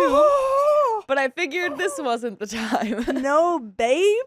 Baby. No baby. Uh-oh. I just said, "No, I'm okay. I just wanted you to know that I appreciate you." But in his head, he said, "No baby. no, baby. I appreciate you. I love you." And she in turn told me that while she appreciated it, she wished that I was around more. Oh, okay. I'm gonna be around you all you want." I told her that I'd never turn my back on our kids and that I want to be with them even more. But she said that it wasn't about the kids. She wanted me to be around more for her. Hello, sailor. I can be around you, baby. Oh my goodness. I asked her what she meant, and she just unloaded on me, Yes, she did. telling me that she always believed in me and that when I left, it made her feel like she wasn't good enough. No. I told her that I was so sorry and that I never meant to make her feel that way. She said the reason we weren't divorced is because she didn't want to admit to herself that it was over. Oh, okay, so maybe they're just separated. Yeah, they've been separated for 3 Oh years. my gosh. Y'all were both still in love. Oh, that the man that she's loved her whole life could up and decide that the relationship we'd built together wasn't enough. I stopped her right there and I told her everything. And I mean everything. That she's my everything and that I can't bear to be a failure and let her down. And that I didn't do what I did out of some selfish desire, but because I wanted to make more out of my life so I could do more for her and our children. She said that it felt like I had changed everything about myself because I was ashamed of who I was when she always loved who I was. I asked her what she meant, and she pointed out how I'm dressed, how I've lost weight, even how I style my hair. It was like, in her opinion, the old me wasn't the real me, and this person in front of her was just an imitation. I told her that who I am on the outside may have changed a bit, but the man you love, the one you truly love, is still here in front of you. She didn't say much after that. Yeah, I feel like, I mean, I understand her point, but I do think that, like, when you change your outward appearance, it doesn't. You're not losing. Usually, you're not losing. What's inside. there, It's just making you feel more confident, and it seems like that Absolutely. has helped him. Yeah.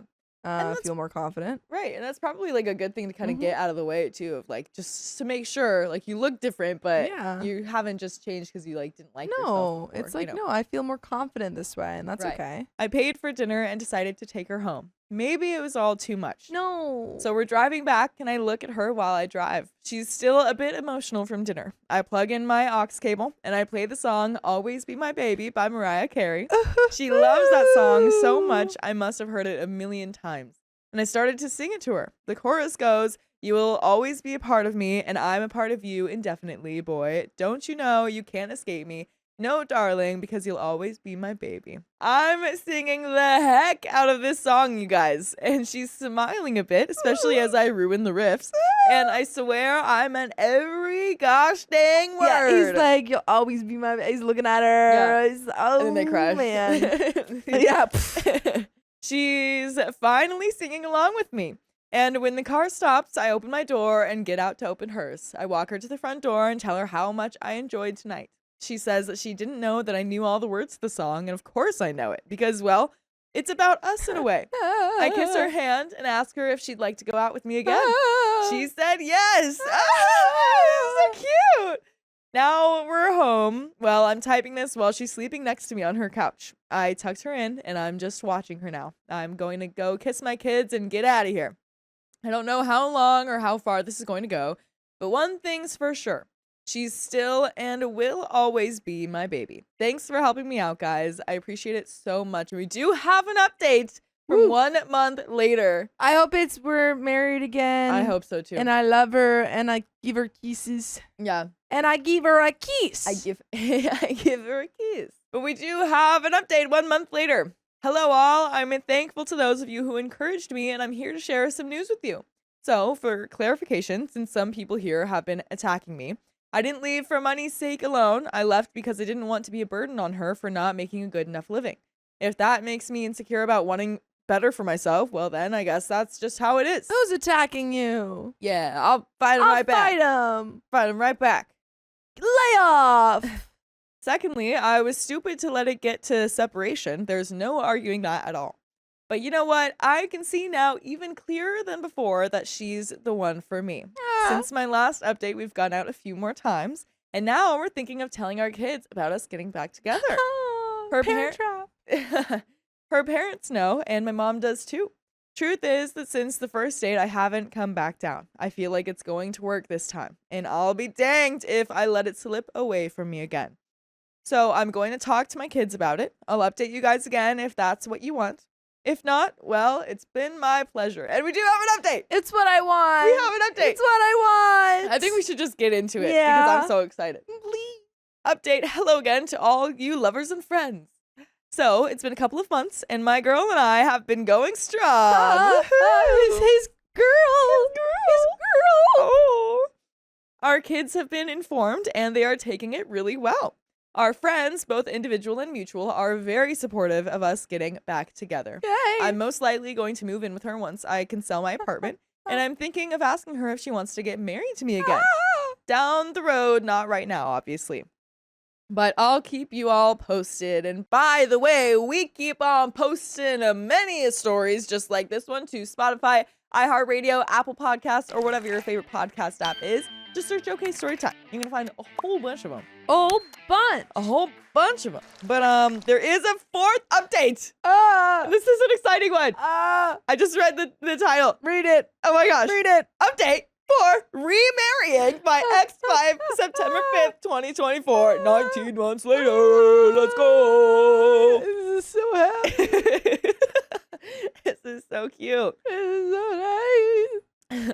Hey, so I made a post here a year ago about getting back with my ex, and Reddit was somewhat helpful, minus the harsh words and insults, lol. So I was thinking, how should I propose to her? I'm thinking a redo of what I did the first time could be nostalgic, but I also want us to forge a new path together. Am I rushing back into something? We broke up for a plethora of reasons the first time, most of which were my fault, like not being comfortable with where I was in life. But I've done the work, and I've convinced her that I'm here to stay. Seeing as how I can't update my original post, I'm coming here to get some insight on how to ask my ex to remarry me. Oh, and that's the it. That's all. Just say, hey girl, I Hey, girl. love you. Oh I my ain't never gosh. gonna stop loving you.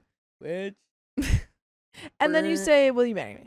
yeah, I think that's a good idea to do something new and special. I Yeah, like switch that it idea. Yeah, up. maybe Make it have your new. kids involved some way. Yeah. Let them help you propose. Oh, Absolutely. it's so cute. I don't know. There's a million different ways that you can propose so many to someone. different ways.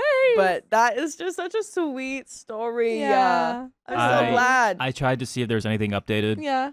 Nothing. No, Aw, well, you thanks know for what? looking. I already know what happened. They They got got married. married and lived happily ever after. They got married. Yeah, I mean, I guess they had a date for September 5th. Oh man. Unless that man. was when the post was, but I'm not sure. How lovely. But that was amazing. Ah. My boyfriend put hidden cameras in the house after learning about my past. That's kind of gross, my guy, and I don't like that. It's pretty illegal. Very icky. Trigger warning here as well for emotional abuse. I, 30 female, have been with my boyfriend, 30 male, let's call him Jay, for almost a year. We were born and raised around each other throughout our childhood, but never actually met until recently. By the way, this comes from user Blue Sunny Goddess, and if you want to submit your own stories, go to the r/OK Storytime subreddit where we got this one. We connected through social media while I was in a previous relationship. We established a friendship and talked occasionally for a couple years. After I separated from my previous relationship and moved back to my hometown, we started talking again and reconnecting. We spent more and more time talking or video calling and began planning around moving in together as roommates, though nothing was concrete. After a year of friendship, I started developing feelings for him. He finally told me he was in a 4-year relationship, but that it wasn't going to last much longer because of problems. I was disappointed and hurt, feeling like I was being played. Good instincts, I think. I told him he needed time to figure things out and that I was going to give him space. I decided to continue my life, save money, and once I had enough saved, moved to a different state. Another year passed, and during that time, I dated someone else. Let's call him Chris, 28 male, but was still in occasional contact with Jay. Jay told me he was single and struggling financially after the breakup. He asked if I was still up for being roommates like we'd planned before. So, at that point, I was already planning to move to another state with a friend.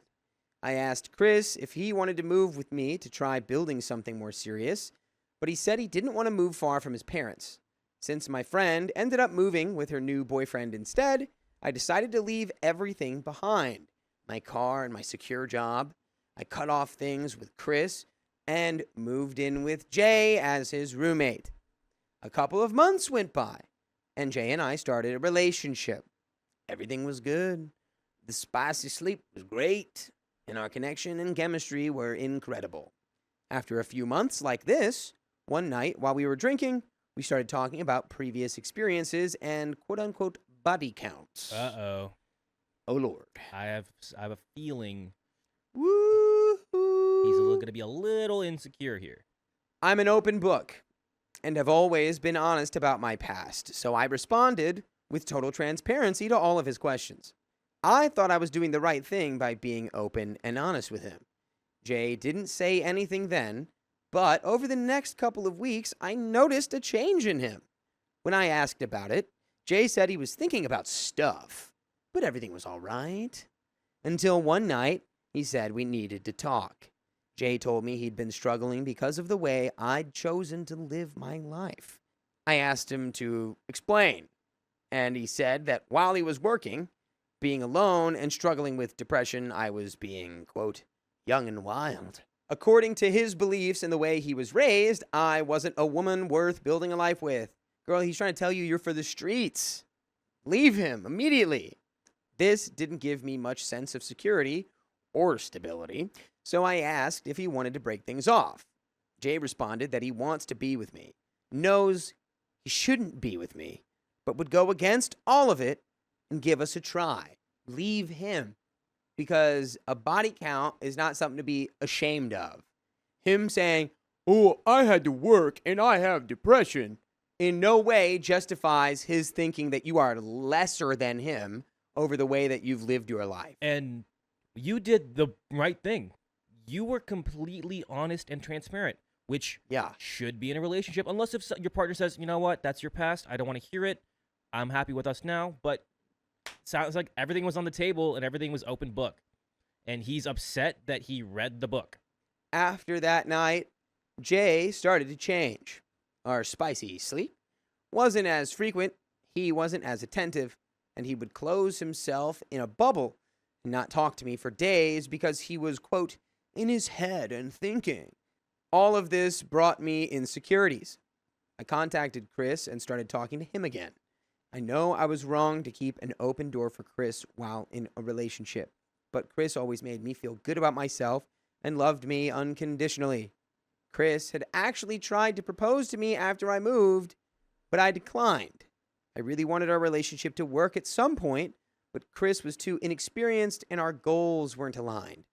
Plus, I was already starting something with Jay. Jay and I started having arguments about why he wouldn't talk to me and acted completely cold and indifferent. Girl, if you're starting a relationship with like Chris, your ex, who was going to propose to you, you are now in the wrong. You need to be out of this relationship. You need to say, this is not for me. This is not working. I know it's going to be hard because you're roommates and you live together. This guy is telling you he thinks you're trash. You don't need to stay with a guy who does that to you. Jay said I needed to give him space and that this would happen from time to time and that he'd return to normal after he finished struggling with his thoughts. One day, Jay and I had an argument about something stupid before work. He took the car and told me I had to take an Uber to work. I didn't have enough money for it, so I texted Chris asking to borrow money for the ride, but I changed my mind and deleted the message before Chris could read it, then started preparing for work. Jay had called me multiple times, but I didn't notice. Jay came home mid-shift and took my phone, giving me his instead. And this is where everything went south. Jay saw that Chris had responded to the deleted message and started a conversation with Chris pretending to be me to get information. Then he called Chris, told him lies, and manipulated him into sending screenshots of our conversations. While doing this, Jay texted me that I was done and that once I got off work, I needed to pack and get out. We had a long argument and talked things through. I explained to Jay that his feelings about my past gave me insecurities and made me look for validation from someone else. I know it was wrong. I accept my mistakes and bad choices. I understand I broke Jay's trust and hurt him. I told him he couldn't understand how insecure his judgment towards my past made me feel, and that I had never asked about or judged him for his past relationships or his body count. That night, Jay said he needed time to think and decide what would happen to our relationship. The next day, Jay said that a woman who has had more than 5 partners isn't worth marrying or taking seriously because a lock that opens too many keys is worthless, but a key that opens many locks is called a master key. Shut the fuck up. Oh my God. Sorry. What a red pill thing to say. Sorry. Dude, that mentality, that little mindset mentality is crazy. Okay, now you just have a principle and you should stand on it. Yeah, dude. How many partners do you have, though? The fact that he then turns around and says, but men are allowed to have unlimited partners because we're actually just really good at banging. Don't turn this around on. Yeah. Nah, dude. Even though he believed that, the master key, master lock analogy, he made a list of requests for me to prove I wanted to be with him. Delete all people from social media unless they're blood relatives. Point number 2, block my best friend, 30 female, from social media and phone without any warning and never speak to her again. Point number 3, call my mom. Tell her everything that happened, my body count, and childhood trauma that I'd kept to myself for years. Okay, we just know this is a troll, right? He's trolling you at this point, right? No, I think he's serious. Woo, OP. Because he probably numbered it. If you are still with this man, I need you to gather your things right now and leave. Number 4, call Chris, the ex-boyfriend, and his parents to apologize for using him. Call Jay's mom and apologize for what I did. Get some of my tattoos erased. When you're with somebody and it's like you want to change or like make changes to yourself like for the better or whatever, it's like that's okay. It's like sometimes when you're with somebody, like you have a feeling you're like, I do want to change because I want to be a better version of myself for this person. But like that comes from within you, not from them being like, yeah, here's a list of all the things that about you that disgust me and I'm ashamed about. And like, let's work on you overcoming that so I can look past it. That is not the right way to grow and or change in a relationship. Yeah, OP, I hope you saw that list and you just scoffed and said, you're insane. I think you need to get checked, my guy. Yeah.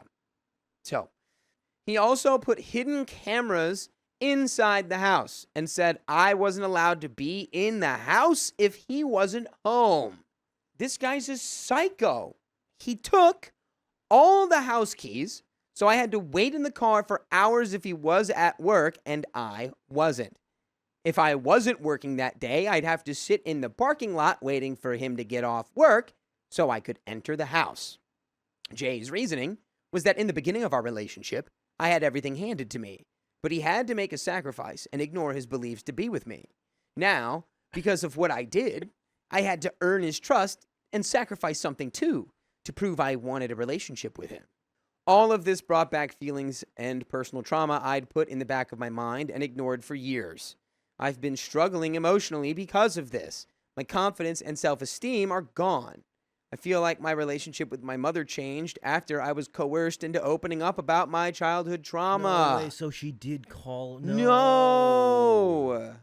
I don't have my best friend to talk to anymore. I don't have any friends. I don't leave the house except to work.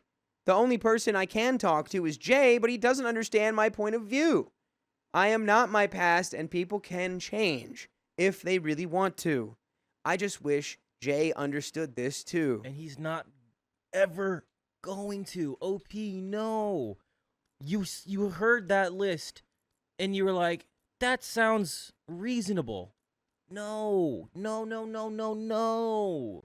I did all of his requests except the tattoo removal because that's not something I can do in one day. Little by little, I've tried my hardest to show Jay I want us to work. And by the way, you can always work on listening to more full episodes with stories like this on Spotify, iHeartRadio, Apple Podcast, and wherever you listen to podcasts. Just search OK Storytime, and you can listen to over 72 days worth of stories. Let's just continue on. We all know how we're feeling. OP, leave this man. If you're watching this, which I hope you are, get out of here. Please get somewhere safe. Get away from this man as far as possible. Get some therapy for sure. Because get back your friends. Whew. Yeah. A few months have passed since this, and now Jay says that since our lease is up in a couple months, we have the choice of renewing for a year or not renewing and moving elsewhere. Jay also said he's thinking he might want to start living his life the way he wants it, and he knows I won't like that. We can share the house for a year while he helps out, and I get a car and secure a higher paying job. Then after the year is up, I keep the place, and he moves out to live his life. Or once this lease is up, we can go our separate ways. To be honest, I want to try and make things work with Jay, but I don't know if he'll be able to move on and not hold my past over my head. I know I did things wrong. You didn't do things wrong. You did things different. But I've shown him I want to be with him and want to make things work. I need advice. Should I stay and keep trying with Jay, or should I choose myself, be done with this relationship, and try to build confidence and self-esteem? Girl, you know exactly which one you should pick. You know it. That's why it was 5 times longer than the first option. you know the answer. The fact that you adhered to all those demands is jaw dropping. You didn't need to do any of that. You don't owe this man anything, and that's not a relationship. This is not a healthy relationship. This is not something anyone should be doing to anyone. Yeah, no, in it's any very way, bad. shape, or form. It's disgusting. It's literally inhumane on how he handles this. It's disgusting. I asked my boyfriend to get a job. He got offended. I don't want a job. I'm currently living with my boyfriend and his dad in his dad's apartment. Long story short, I had my own apartment. Some coworkers convinced me to move into their house and split rent with my when my lease ended. Then all of a sudden, they're selling the house and I have to skedaddle. Fun. By the way, this comes from Something About a Plant, and if you want to submit your own stories, go to the r/OKStorytime subreddit. So, my boyfriend and his dad are majorly helping me out by letting me stay here, and I appreciate every bit of it. It's only temporary, less than 90 days, and just enough to let me save up for a few months of rent and a deposit. Anyway, I'm planning everything and looking at places and trying to do math, and it's a little bit stressful because it's just going to be the two of us surviving on my single income. Oh, wow. I do all right for myself, 25 to 30,000 flat rate, and usually closer to 35 to 40,000 with raises. Some parts of my positions have sales type bonus incentives that are performance based and not guaranteed. My boyfriend has never worked and always lived with his parents since high school. At the moment, he stays home and smokes a large amount of devil's lettuce, plays video games, and looks at hentai all day. I work full-time with 9-hour days during the week, and I also work 6 hours on Saturdays. He doesn't really clean or anything, so I usually come home from work and start dinner and clean some things before I join him for a dungeon or two in Warcraft. This is like what a cat would do. Yeah, while you have a cat that plays video games. Dude, and leave him. Eats your human food. What does he do? Leave him. Yeah, absolutely. Today, I was really crunching some numbers at work and sent him a message asking if there was any way that he'd consider working to contribute.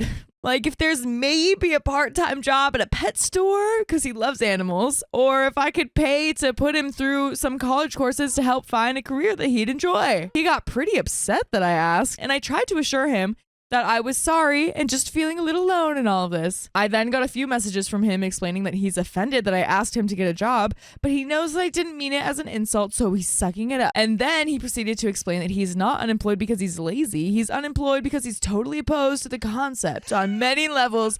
And he went on to explain that he's not mad at me, though. He's like, no, I just want to live off the grid. Yeah. Everyone's about work, money, capitalism. I don't want to live that way. And you coming here and saying you need to work is offensive. It just goes against my internal and spiritual beliefs Yeah. to be locked down in a confined job all day to I can't do survive. I that. can't. He told me that he'd rather actually pass away than be employed, and he said that it's due to how much of your time it takes, how it's only necessary to due to the status quo of capitalism, etc. I kind of lost my cool and asked him, isn't saying all of that kind of hypocritical when you're just intending to live off of everyone else that does it? And then he got pretty pissed. Anyway, I guess I just realized that if I were anyone else reading this, I'd have given into the what the F are you doing? This is stupid idea by now. So if you've made it this far, I appreciate it. All aspects of the relationship are great except for this, but I guess it's a pretty large portion, and it's pretty much me saying, man, this house is fully furnished and the curtains are beautiful, but the whole place is on fire, so that kind of sucks. Yeah, exactly. Great example. You have a pet. He's a He doesn't want to work. very He doesn't believe in work. So I guess, are there any suggestions for how to make him see that this is going to end us? Because I'm honestly feeling pretty selfish right now, and in his head, I think I'm attacking him, and I don't want to be. Sorry if this is disjointed as heck. It's been a long work day, and there is an update, but I have yeah. a really, really good solution for OP. Yeah. Break up. Yeah, that'll really show him that this is going to be the end of us. I'm sorry. Just ending it. He needs a freaking wake up call. Yeah. If you do not want your life to be about work, that's fine. Mhm. There are some people who don't want to like find a career and like really work super hard at that career and you know work their way up the ladder and stuff. You don't have to do that. No. If you just want to do like work at a restaurant all your life, get tips, quit when you want, go on trial, that's fine. Yeah, that's too This- much for him, though. this is your freeloading off of your girlfriend. Absolutely. Because it's so interesting because I don't know, maybe I'll start to ramble, but I just have a lot of thoughts on this because at one point I fell into I saw a lot of videos on TikTok and I was like, yeah, we aren't meant to work. This sucks that we have to do this and we have to go to school and all this stuff. We're just meant to hang out and have fun. But I honestly don't think that we are. Biologically, I don't think we are anymore. I mean, I don't think that we were supposed to work 5 days a week for 8 hours on on computers per se. Yeah, but we've always worked. Yeah. We've worked to get food. And Exactly. we've worked, That's how I think of it. Is Yeah. if we were not working, if we were just on our own, it's survival style, naked and afraid he'd be kind of doing thing. so much more work if you you would were spend, just surviving in You the would woods. spend all day looking for food and looking for all this stuff. But now that we have grocery stores, we don't do that anymore. So it's we still, I think, are meant to be busy. Yeah. Maybe not, on a computer all day. Yeah. But yeah. I mean, that's it was my definitely a thoughts on that. totally different type of work. But anyway, there is an update. I brought up a lot of the points that you guys brought up in the last thread, including how would you feel if I stopped working? And I actually threw out an ultimatum of if you had to choose between getting a job and being with me, which would it be? I wish I could tell you I took the calm, rational, mature route and just walked out to a new life. I decided to have a tiny bit of fun instead. I've got a decent amount of money saved up since his dad didn't charge me rent, and that was the entire purpose of me staying here. Please note, I prefer to carry my own weight and still contributed as far as preparing meals, buying food, and buying drinks. I put my notice in at my previous job without informing my boyfriend. Once the notice period was up, I stayed home every day. Look at you. Wake up in the morning and he says, "Don't you have work today?" And I'd be like, I don't feel like it. Wait, did she say that she had time off or something that she could take? No, she has money saved up, so she's just quitting just her quit? job right now. I know, this is commitment. Commitment's a bit. Love that. Okay. The first few days, he was like, awesome. And we sat around playing games. After the first week, he starts getting a little anxious and he's like, so what's up with work? And I tell him, oh, just not feeling like it. After the second week, he says, what's going on? And I tell him that I thought a lot about what he said and I really agree with him. Yes. I don't feel like working and contributing to the machine either, so I'll just stay here with him. And he flipped out. He started telling me how irresponsible that is, how I have to work, basically the entire diatribe that I should have been screaming at this kid the entire time we were together. Except at me, because I didn't go to work for 2 weeks.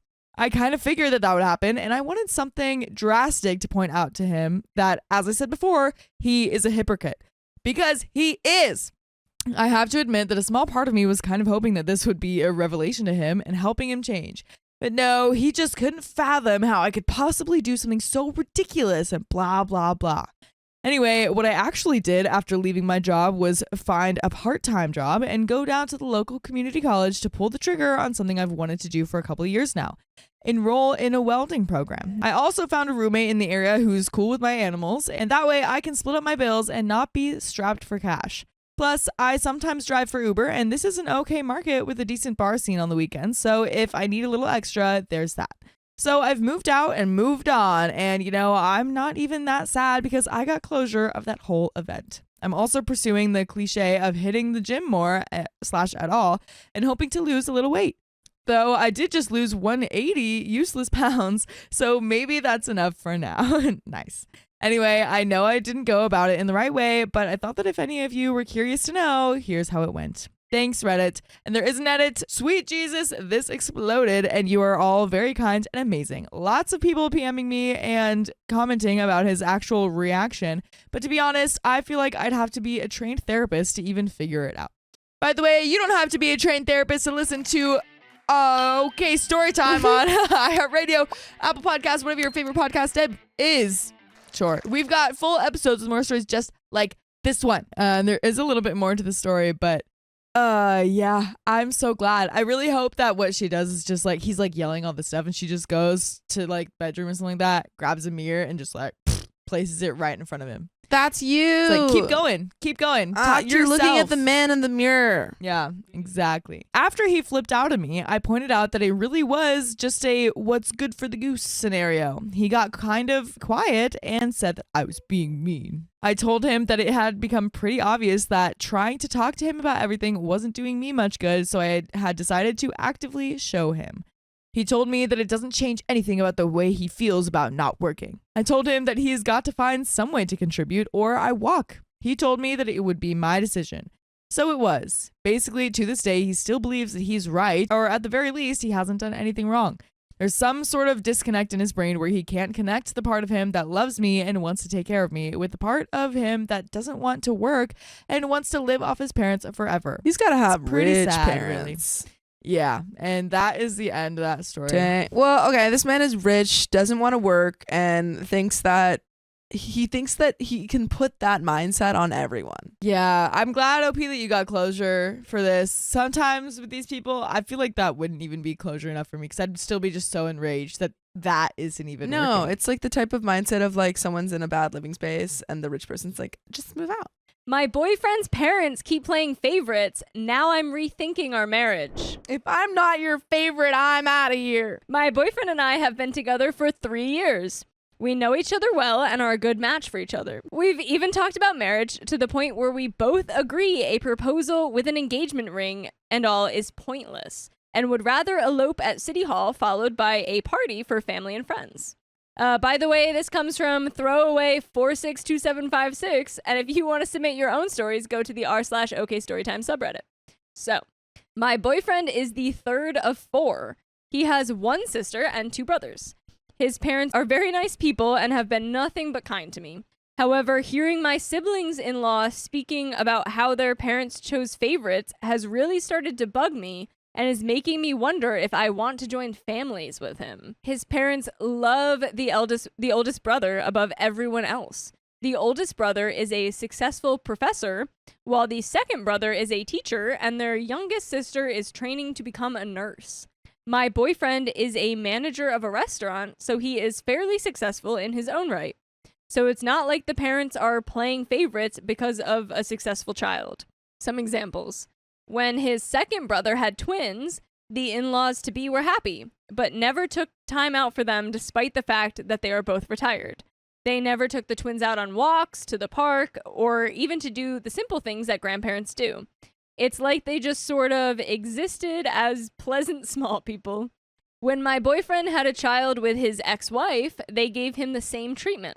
Loved the child, no doubt, but same sort of indifference. The Sibs-in-laws assumed that the parents were always like this and just chose to show their love in different ways. But then their oldest brother had a child with his wife, and then all of a sudden they became the most doting grandparents you'd ever seen. They'd have blow-up photos of this little lad all over the house, buy expensive designer baby clothes, even socks, for him, and take him out for strolls and book baby photo shoots so they can put it in the family album. Yeah, no, they definitely have favorites. Yeah, especially if they're all living within the same area Yeah. that it makes this possible. Yeah. But also I'm still wondering why OP was like, and that's why I don't want to marry him. Because he's not his parents' favorite. Why is that? Are you playing favorites? Yeah. OP's like, I only marry favorite childs. Only marry favorite children. Only golden children. They never did this for the twins or my stepson-to-be, and it's causing a huge drift between the brothers and sister. Not so much the sister because she is still young and not thinking about children, but she has expressed resentment and worries that her parents won't treat her child the same as recent little ones. This scares me. I'm not close to my own parents because of a history of abuse, so I've chosen to cut them out of my life. I want my potential children to have a good relationship with their grandparents and his/her half-brother, but I don't want to have a child with this man if it means that our child will be neglected in comparison to the golden child. And it is a huge stretch, but it's also making me worried. And I know this is irrational, but I'm afraid that my boyfriend will exhibit the same behavior towards any children that we might have, favoring our son/son-to-be over our own biological children. I don't want to start a family with this type of environment. What do I do? And we have an update. Well, I mean, I don't know why we're clumping boyfriend with the parents. Yeah. I don't know. Have a conversation with him and say like, hey, I noticed your family's treatment. It seems pretty unfair. How do yeah, you how feel do you about feel? it? Yep. Like, I feel as if your partner was super enmeshed with his parents and, siding with them over you, then I would say, yeah, this is not a great family dynamic. Even if you have a good relationship, he's always taking their side over yours. But that's not the case here. It's just that his parents have favorites and he's not the favorite. Right. Is he favoring the one brother's child over the rest, or does he see them all? Yeah. So I don't know.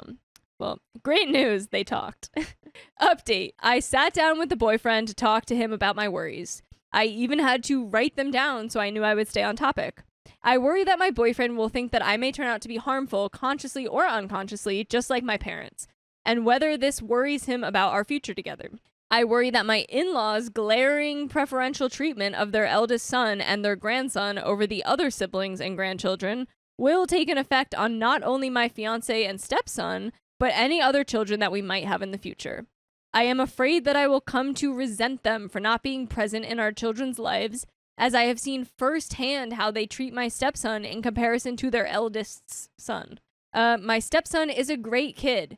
He is in that child phase where all he loves to do is draw, draw, draw. He will draw all day, every day, scribbling pictures for everyone in the family and gifting them to each family member. He draws at least half a dozen pictures for me personally, and I keep them all in a box where I have his other work. His grandparents, though, will take a look at it, praise him, and a few days later, they will be discarded in the recycling bin.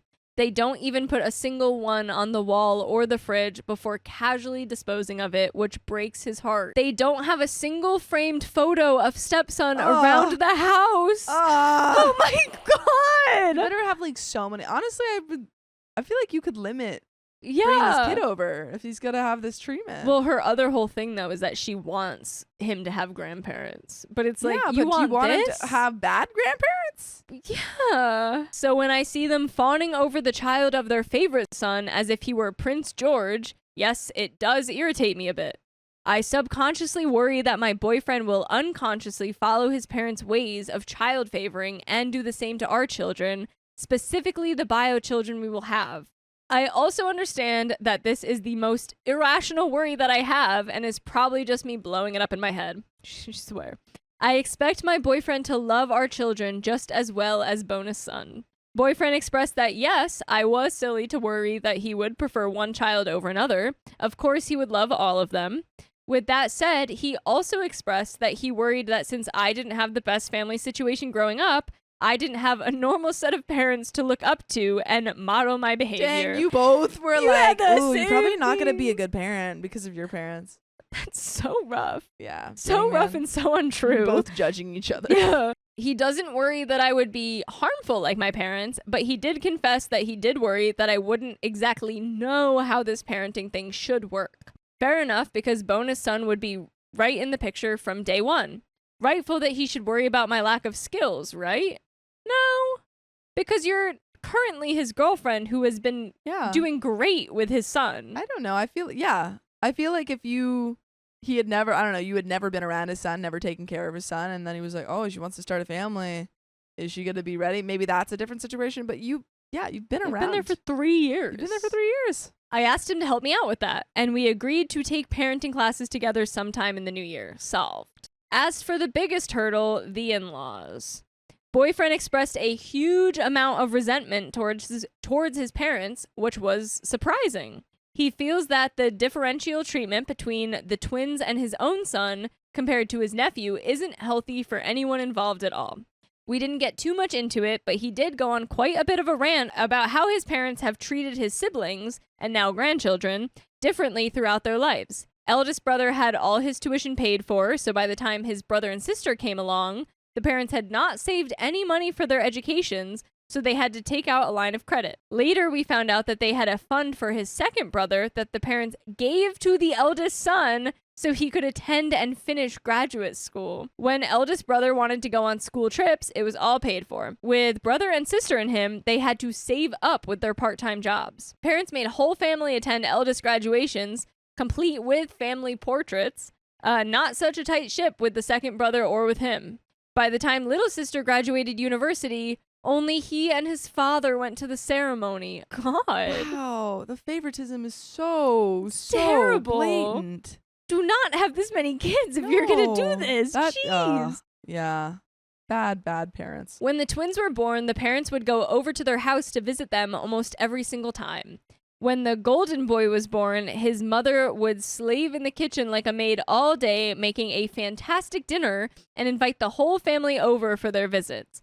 I was there. It was an amazing effort she had put in and something that apparently the second brother resents to this day. But by the way, I'll never resent if you guys go to listen to full episodes with stories just like this. Just go to Spotify, Apple Podcasts, or your favorite podcast app and search OK Storytime. We have an update, but what you thinking? I just think that, yeah, keep having those conversations with your parent, not with your parents, with your partner, and get on the same page on how you want to raise kids. I like the parenting class idea.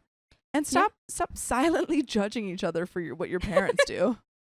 Like, you're not your parents. Yeah, how have you guys not talked about that Yeah. either? Crazy.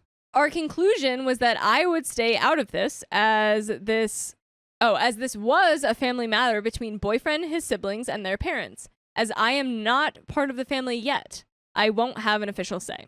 Boyfriend has said he will deliver my feelings to his parents, but that he will be the main messenger. Apparently, this is a thing that has been bothering his siblings for a very, very long time, so perhaps this is the ball to get that discussion rolling. But again, I choose to stay out of this can of worms for now. And that's the end of that. And there you go, man. There you go. My girlfriend is jealous of my brother's girlfriend. She lashed out. So the key players in this story are me, 25 male, my girlfriend, Anna, 25 female, my brother, Bill, 28 male, and my brother's girlfriend, Callie, 23 female, who have been dating for 3 years and live together. Also relevant are my other brothers, Dan, 24 male, and Eli, 9 male. By the way, this comes from ABCDE Throwaway, and if you want to submit your own stories, go to r/OKStorytime subreddit.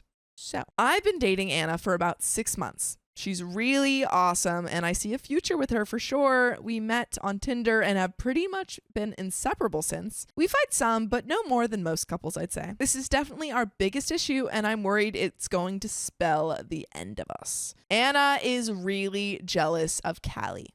Weirdly jealous about things that I think are completely unreasonable. Anna, Bill, Callie, and I all live in the same city, so we see Bill and Callie a lot. Until about a year ago, Bill and I lived together, but now I live on my own and he lives with his girlfriend. Bill and Callie are both big nerds. He's a botanist and she's pursuing her PhD in some sort of physics thing that has to do with space. She's crazy smart. He's a botanist? That's sick. Oh, That's dude. freaking sick, I man. was kind of a botanist a little bit in my life. I would be a What? botanist. Yeah.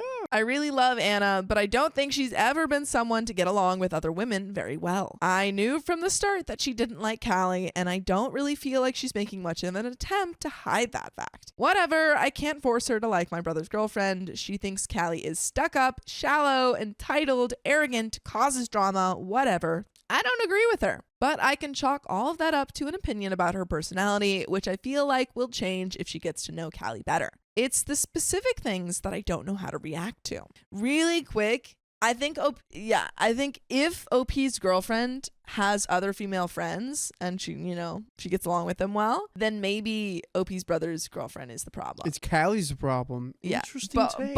but if OP's girlfriend has no other female friends, she's the problem. Or these female friends could be toxic. 4 months ago, my grandmother passed away. The funeral was on the other side of the country, so we all packed up and flew there for the funeral and to visit family. Callie was invited. Anna was not, and Anna was pissed. I'm still hearing about it to this day, and while it seems like she understands that Callie has met my grandmother and known her for many years and should have been invited, she doesn't get why my dad didn't just go ahead and spring for another plane ticket for Anna to make it fair. I feel like we've spent months talking in circles about it, and at this point, I wish she would just forget about it, you know? If I had known it was going to be a big deal, I would have just bought her a ticket myself. 2 weeks ago was my dad's birthday. My brothers, Anna, Callie, and I all went to visit for his birthday. Callie and Bill were allowed to sleep in the same room, but my dad asked that Anna sleep in the guest room. His reasoning is that he wants to keep things as appropriate as possible for my youngest brother. I agree with Anna that this is kind of unfair, but on the other hand, Callie and Bill live together, and Eli has stayed with them for the weekend before. No, I don't like that. Yeah. That's weird. I mean, like, Yeah. it's one thing if you have parents who are like, oh, you can't, if you guys aren't married, you can't, sleep in the same room, live together, blah, blah, blah. Yeah. But we already know that they're letting the other couple who is unmarried sleep in the same room. So I agree. I think it should be that's the married thing or not. Yeah, you can't do like a middle ground because that's just silly. So is there a little bit of favoritism? Because Yeah, I have think seen, so. I think they just don't like Anna. I have seen in families before where they were gonna have a family vacation, but they didn't because of one of the partners' significant other. Yeah. If that makes sense. Yeah, like they're like, They're oh, like- I don't want to have to deal with her or something. Yeah, exactly. So I that think they might just be the really point. don't like Anna. Yeah. Which maybe Anna is causing a lot of this, or maybe they're all being haters. I tried to explain to Anna that in a year or so, my dad wouldn't mind. Callie slept in the guest room the first several times she visited, but for now, he's just trying to look out for his kid, and it's his house, his rules. So we fight about these two things all the time. She accuses my family of liking Callie more, which I effed up and told her, well, yeah, they've known her longer. We love Callie, idiot. And then accuses me of liking Callie more and of not being serious about her, etc. I don't know how to handle this because I've never really expected to have a girlfriend be jealous of someone who's basically my sister-in-law. Speaking of which, I know Bill is planning on proposing soon with my grandmother's ring, and I really regret telling Anna because already that's selfish. What if you or Dan wanted to propose with that ring? She shouldn't just take it all for herself, as if it were Callie's decision and not something Bill wanted to do. And even if I try to explain that we talked about it and decided that Callie actually knew our grandmother, so it was appropriate, Anna just doesn't want to hear it. I feel like we're building to a big blow up here. Every day she's hinting that she wants to move into my apartment, hinting that she wants to get engaged or whatever, but it all comes off as her wanting to one-up Callie. It's frustrating because I feel like this isn't really who she is. Usually she's very laid back and kind and open to talking through her problems, but the minute Callie's involved somehow, it all turns into a total crap show. What should I say to her? Where do I even start? Dude, I think we There is an might be edit. missing something. Yeah. Anna does not have a lot going for her here. She eats chicken tenders. She's not a botanist. She's not a botanist. Well, Bill's the botanist. Okay, well she doesn't PhD work for she doesn't have a- space. Yeah, she doesn't work in space, and she doesn't have a lot of female friends. Yeah. Callie may have bullied her in school though, and this is Did why they know each other? Anna, maybe, we don't know. They're around the same age. We don't They're around know. the same age. This probably is why Anna is so against Callie, because Anna's life is the way it is because Callie made it that way. It's all a huge conspiracy theory, and Callie is at the root of it. Oh yeah, it's all coming together now. Conspiracy theory. Yeah, I don't know. I think that it just seems kind of like on one side, I do think that the family is definitely showing favoritism, but also it seems like Anna sucks a little bit. Yeah. But there is an edit. Well, it only took about an hour's worth of comments, but you guys basically confirmed what I kind of knew already. I love my family, and Callie is a part of my family. I'm going to tell Anna that she needs to cut this out, that Callie is my family, and that she can't expect to have the same relationship with my family as someone who has been around 6 times as long. If she doesn't cut it out, well, I'm guessing that that'll be Splitsville for us, but better now than a year from now, right? And there is an update. So we're going to freaking jump into it. First, thanks everyone for your advice and support. It helps to know that there are a lot of people out there to confirm what I was kind of already feeling about my relationship. I'm not sure if anyone actually cares about an update. We freaking do. But figured I'd post one anyway. I do want to say that my last post wasn't very flattering towards Anna. That's because it was a post about a problem between us. If it were a post about all the things about her that I love, it would have been much longer and much more flattering. I just wanted to say that because Anna isn't a bad person, and I think a lot of you got an unfair impression of her based on my perspective of a problem we have. That said, long story short, we broke up. So this post isn't very flattering either. That's so funny. If he's like, no, like, I don't want you guys to think that she's a bad person or like, that I don't like her, but also we broke up and I don't like her. Even though we didn't get a lot about Anna, you could probably wrote in a way Yeah. that seemed favorable. I wanted to talk to her and see if I could get to the root of her problem with Callie and with my family, and it seemed to boil down to this. Anna feels like because my parents have 4 boys, they embraced Callie as a surrogate daughter. But now that role has been filled and there isn't room left for Anna. Girl, you just said that they have 4 boys. They're allowed to have 2 daughters. Whoa, this story is hitting home. Why? Not really, but I have like 3 siblings and they're all boys. Yeah. Like this might happen to me one day. Angie's the only one allowed. Or Tate's girlfriend. You gotta battle it out. There can only They be have been one. together for about 3 years and we've only been together for a year. Dang. Uh-oh. She talked a lot about how Callie has the advantage and that Anna hasn't really been given an opportunity to prove herself. She explained that that's part of what upset her about not being able to come to California for my grandmother's funeral. Not the funeral, but afterwards when we all cleaned out grandma's house and everything. She said she wanted to be there to show that she was helpful, dedicated, caring, whatever. I felt really weird about all of that because it seemed like she was viewing everything as an opportunity to make herself look good. I don't know if I can explain it well, but she was explaining it in this really calculating way, and it seemed like she didn't genuinely care about us, just about making herself look good. I tried to explain to her that I think the only advantage Callie has is that she's been around longer. I pointed out that Anna is the same religion as my family, Catholic, kind of a big deal to my mom, that she's from the same region, Northeast, that she and my mom share a profession, teaching, and a bunch of other little things. She wasn't hearing it. So I suggested we take a break to think things over, because Callie is about to be my family in a very real way, and if she can't stand that, then maybe the relationship isn't working out. Anna told me that she doesn't do breaks. So I told her, fine, it's a breakup. But if you change your mind in the next few weeks, I'd love to talk to you. That was Thursday. So that's where we were until Sunday evening. I was at Bill and Callie's watching football, getting a little wasted, feeling sorry for myself, but also feeling pretty good because the Patriots won. Callie's a Panthers fan, so she's been having a pretty good season also. And all 3 of us were having a good day overall. And then Callie started getting Facebook messages from Anna, a lot of them. I don't know if she was wasted or just pissed off, but it was just message after message of, I hope you feel good about yourself. I think it's disgusting how you consider all our last names your territory. OP's mom only tolerates your pathetic redneck, blah, blah, blah, because she thinks you'll be able to support her when she's old. People F their cousins where you're from. I bet I can find a story or 2 about you. I hope you enjoy that ring. It's probably the nicest thing you've ever touched. Congrats on marrying up in social class. All the kids at the watering hole and whatever podunk BS village spawned you sure will be impressed. How will you even get the news out? Smoke signal? I didn't think they got electricity there yet. I bet you're pregnant and making him propose to save face for your beaster baby. Damn, girl! You are a walking red flag. This is why you have no friends.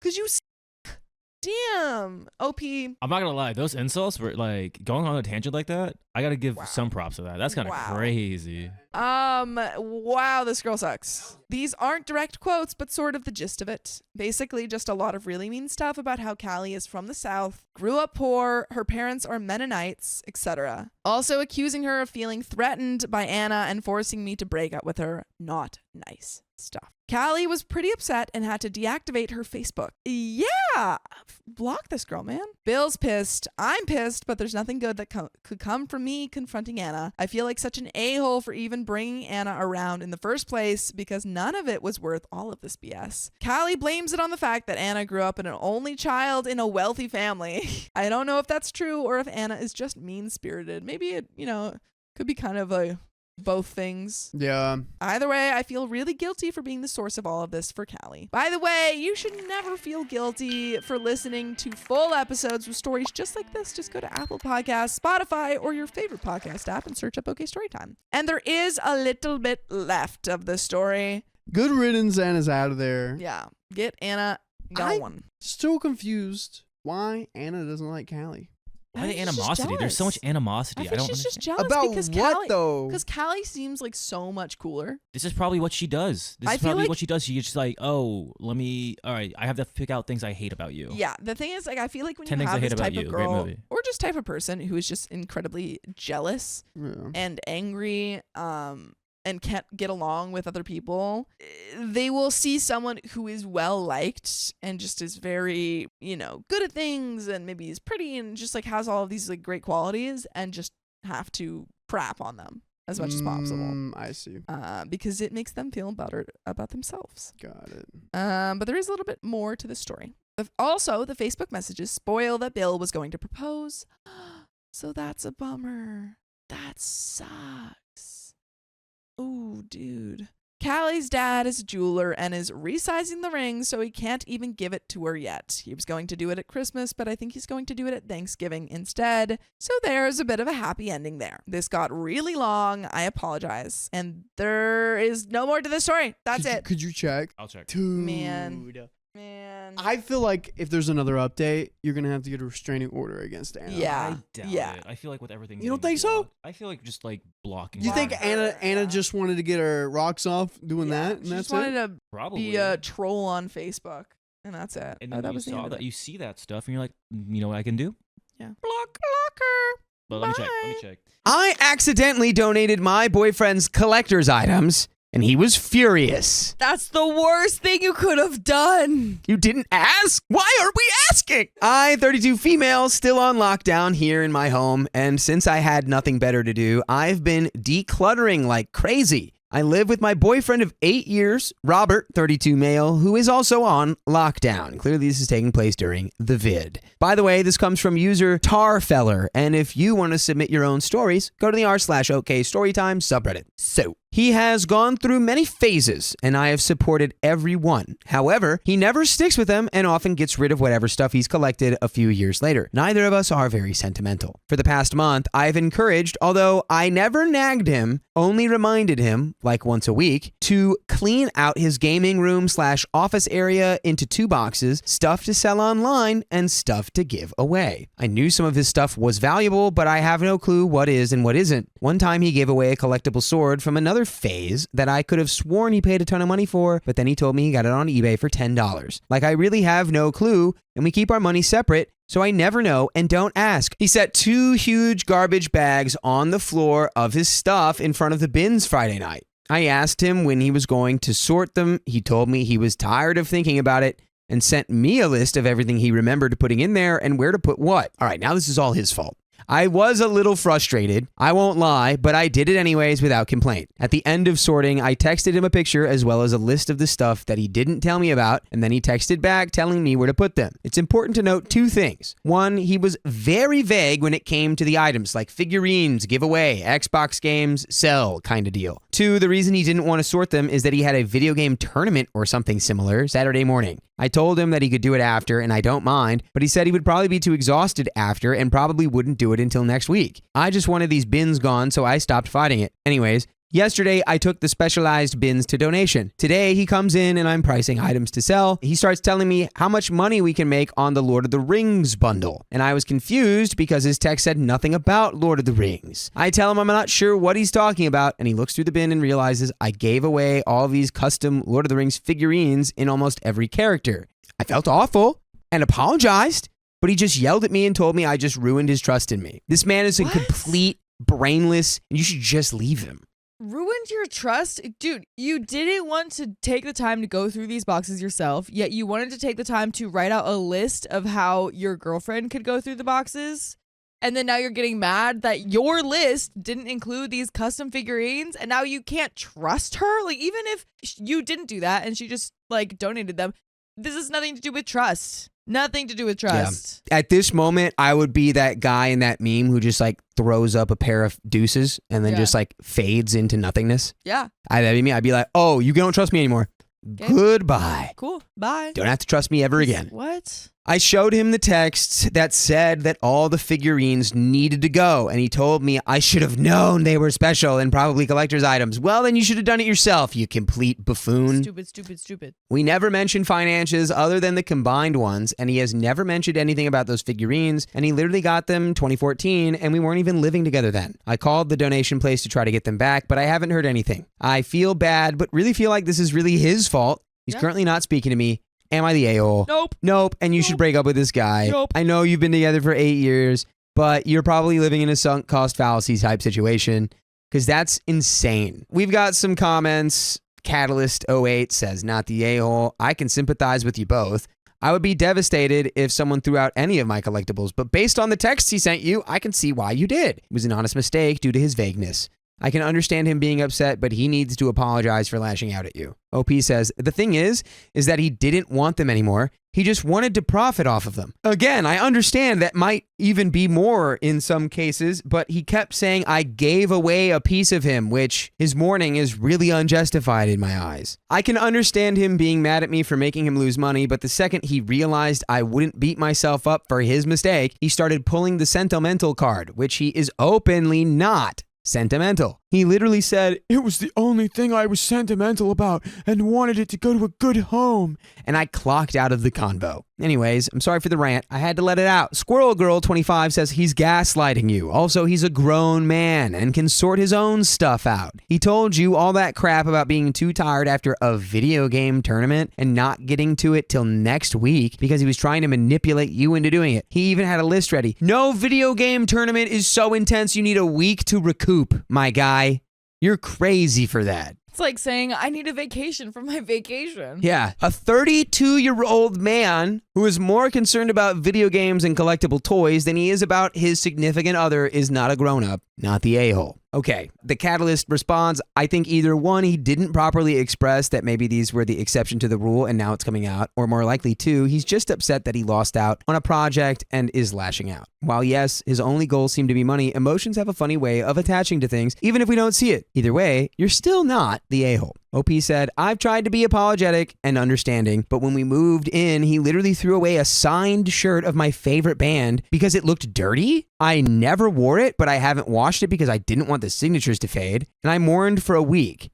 But I never yelled at him because it was an honest mistake. It still hurts my heart thinking about it sometimes. Yeah, this guy sucks. Yeah, I think it's time for me to do crime. I think it's time for violence. Bye, guys. Bite him. I'm going to go do violence Bite. now. Bite him. Yeah. Bite. Because even if it was a mistake, and even if he didn't want to get rid of these, and she just genuinely like made a mistake, he cannot yell at her. Of course not. So it's just That's like, why he's a big everything baby. was wrong. Everything in this situation is wrong, and Yes. she needs to get out of there. Big baby Fast. boy, you should yell at yourself, baby boy, because it's your fault. Yes, It's all your fault, baby boy. Yes. While I still feel awful and have done everything I can to try to retrieve them, he continues to yell at me and act like a petulant child. I understand emotion, but he's 32, not 5. Okay, so Catalyst08 says, excuse me, I know it's not my place and I don't know the depth of your relationship like you two do, but based on what you've showed us here, I'd suggest you drop him. He destroyed and devalued something he knew you loved for his own reasons and is acting beyond unreasonable when you followed his instructions. It looks like he wants to have as much control as possible over you and himself and changes his story or stance to get his way. This is called gaslighting and is a common tactic of I'm not saying he is one, but I am saying that since this is not the first time he's been this outrageous, you need to evaluate if this is worth it.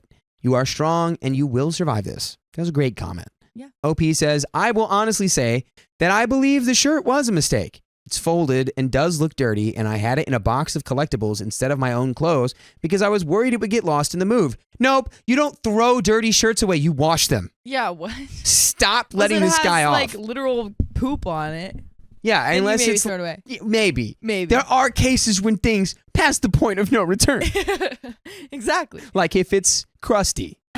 And if anything has caused it to crust, Yeah. it's over. But just dirty? That's why we have washing machines. Exactly. Come on. So it was in a box of collectibles.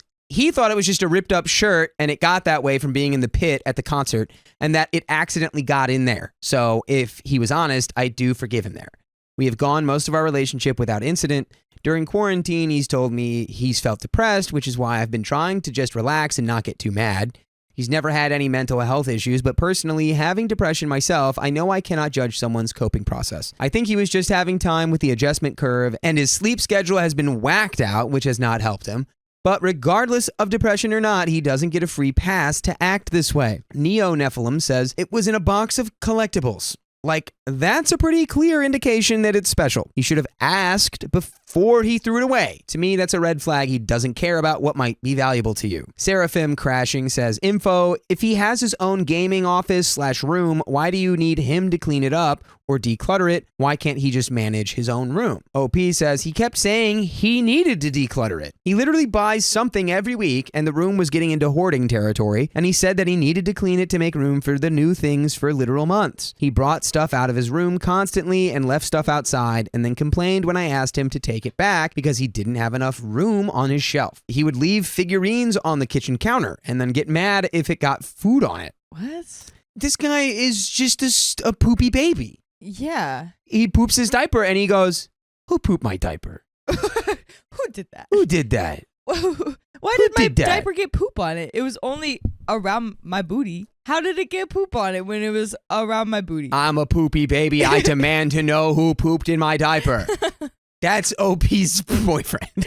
It absolutely is. I would take a box of his stuff back to his room on a weekly basis. And he used to make me clean his gaming room because it started developing mold because he would not clean it. I stopped cleaning it about a year ago, but I still have to bring stuff back into the room every week. He could have literally just told me he didn't want to give anything away and I wouldn't have cared, but he told me for months he needed to give stuff away. And there is an update. There's an update? Please tell me the update is that you're leaving this guy. Please. There's an update. We're going to finish this off here. Last night, he literally contacted our friend who is a paralegal and asked if he had a case to sue me for damages. The paralegal heard his story and read the text between us and said he felt like he did not. That friend reached out to me and asked me what was happening because I was friends with that guy first. Oh my gosh. He then sent screenshots of my boyfriend calling me a bunch of names and other awful things. He has not talked to me at all or even asked me to pay him back. He immediately went to sue me.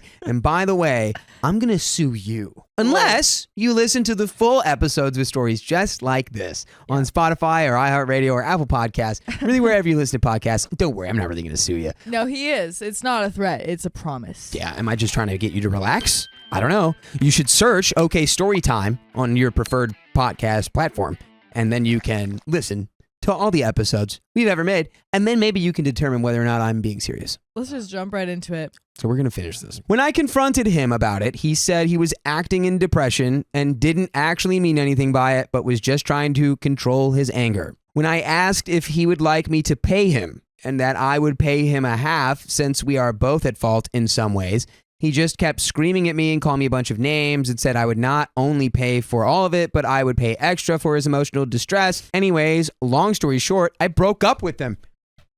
Great. That's great. Yeah! That's great. Good job, OP. You did it. Yes, we got there. Great job. He's currently having an even bigger rage fit and sent me a picture of him breaking some of his collectibles saying, "If it makes you that happy." And I know he is gaslighting me. Thank you for everyone's support.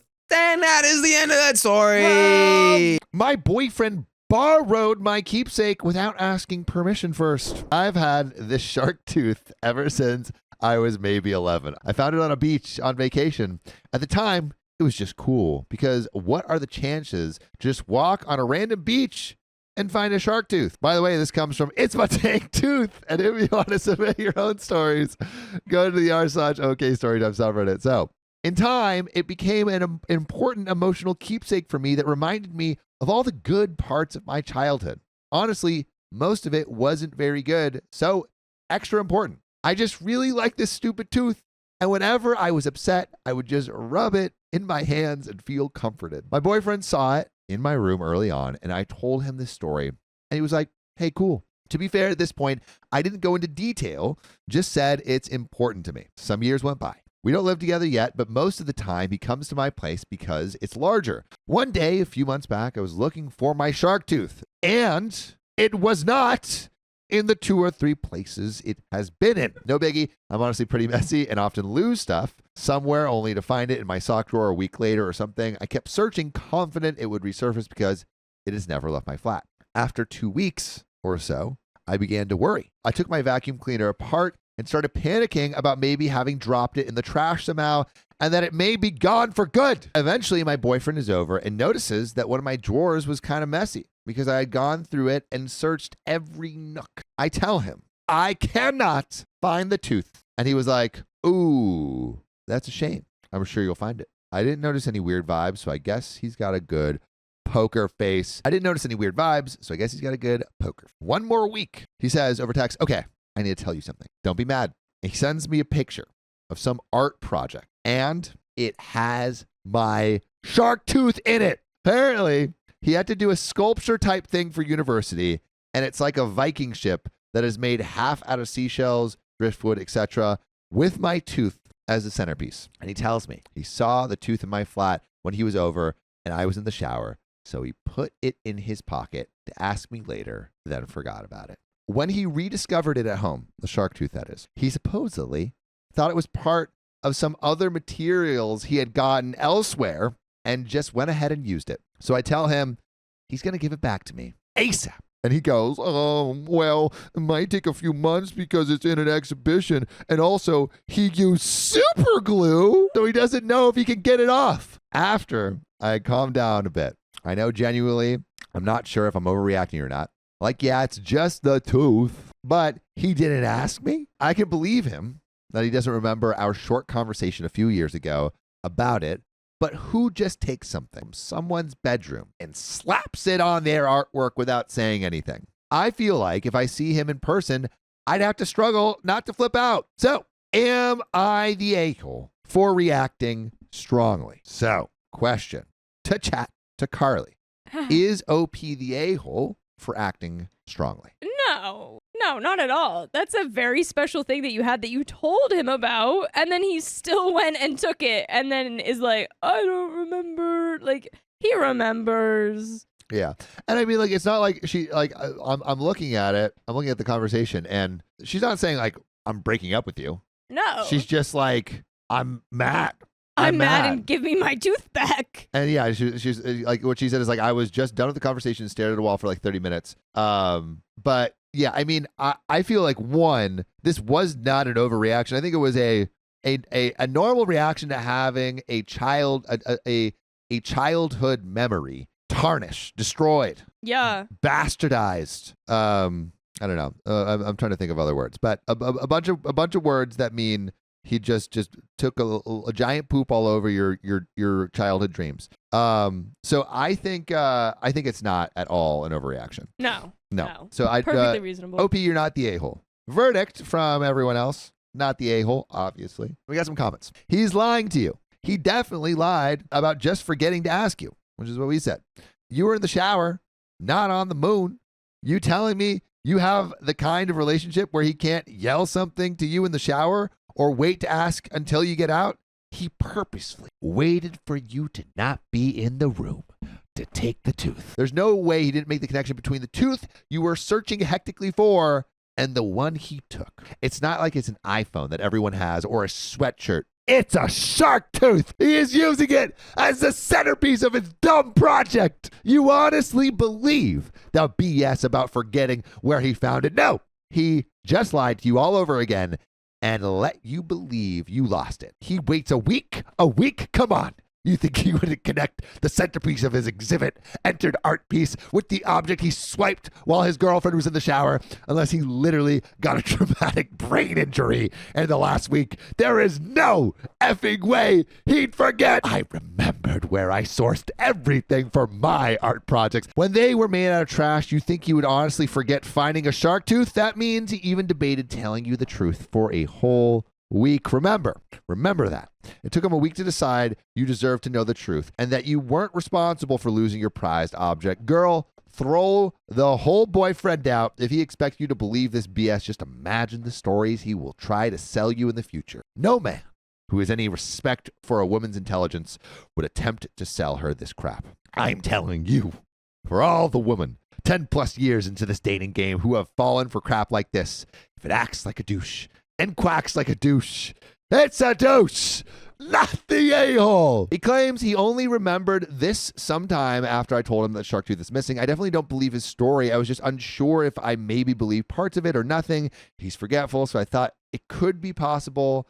And then Pickaboo, another commenter, says, OP, it's a shark tooth. And it's the center piece of his piece, so it probably is the only shark tooth either at all or of its size. He lied to you and stole from you. Why would he ever take anything from your home without asking to begin with? Forgetful about the story? Maybe. Forgetful that he took it from your place, used it in his piece, and didn't tell you until you were going crazy looking for it. He may get caught. Hard? No. OP responds, you right. At this point, I honestly wonder why he told me at all. Since I didn't even know he was doing that sculpture, he could have kept quiet, and I would have 100% blamed my own messy booty. And it's because he does have a conscience. Very small, very quiet, but it was yelling. It was yelling in his ear, saying, you got to confess. He felt too bad. Do you think he would have tried to like sneak it back in after the installation was over? Like clean the glue off of it. Yeah. Or no, not sneak it back. Like sneak it somewhere like that Opie hasn't looked. One of the 3 places. One of the that 3 it was places. supposed to be. I think he could have snuck it, but I think he felt bad. Yeah. I think he felt bad. Well, I mean, if it's also the piece de resistance in his art piece, Right, Opie but was she gonna didn't see even it. know about it. She didn't know he had an art piece. I think also that's a problem. Yeah. Why mean, didn't you know about his art exhibit? Yeah, it seems like it was like a really big deal. Yeah, and you didn't ask him questions about this thing that he's working on in school? This seems like a broken relationship. I'm getting more and more on the breakup wavelength. Yeah, let me look I at think their- there are multiple problems. Like, yeah, that's a great point. He's been working on this art piece. Big art piece. It is a like Viking ship. Yeah, it's the most important thing. He's probably been working on it for like weeks, months, maybe. Yeah. And it hasn't come up at all. I don't have This is ages. the first time you're hearing about the Yeah. Viking ship? You do I don't or have ages. No, I don't. No, there's no ages in this one. Was there how long they've been together? They are in university. That's what we know. Yeah. Okay. So like 20, 21. I think 22. we're in a broken relationship. I think breakup. I think breakup. I'm on the breakup train I'm on the now. choo choo breakup Jump back on. train. All right. Well, we got a small update in the comments. I will use this for a small update. I wrote an email to the university. Sadly, the answer was not encouraging as they asked me for proof that I bought the tooth, even though I wrote in there that I found it. So that's dumb. I will try to find out who is responsible for the arts department, though, and keep trying. And a commenter, I forgot my password, said, can't you screenshot your text messages when he says he took it and you can have it back? That's proof that it doesn't belong to him. OP responds, we sadly never directly refer to the tooth in the messages, but it might work. By the way, what always works is if you want to listen to this podcast, you can listen to full episodes with stories just like this. Go to Spotify, Apple Podcasts, or your favorite podcast app and search OK Storytime. We're going to get right into the rest of this update in a sec. But any final thoughts before we go into the update that might change everything? I'm still on the breakup train. Still on the breakup train. Angela Selton-Rich says, the tooth, the whole tooth, and nothing but the tooth. Break up. That's a That is a A1 goated, comment. goated That chat was- comment. Kimberly Holly Daxolotl Army says he stole and lied OP. Guaranteed that's not the only thing he's lied about or Yeah. stolen. What is he going to lie about or steal in the future? Break up. I have my tooth back. Boyfriend threw it in my mailbox in an envelope without a card or anything. So I don't know if I'm supposed to take that as an apology or if he's pissed. Tooth seems unharmed. Haven't talked to boyfriend ever since this happened and don't know what will happen with us. But I have the tooth back and I'm actually now planning to get a tattoo of it. So if it ever does get lost, I will still have it with me.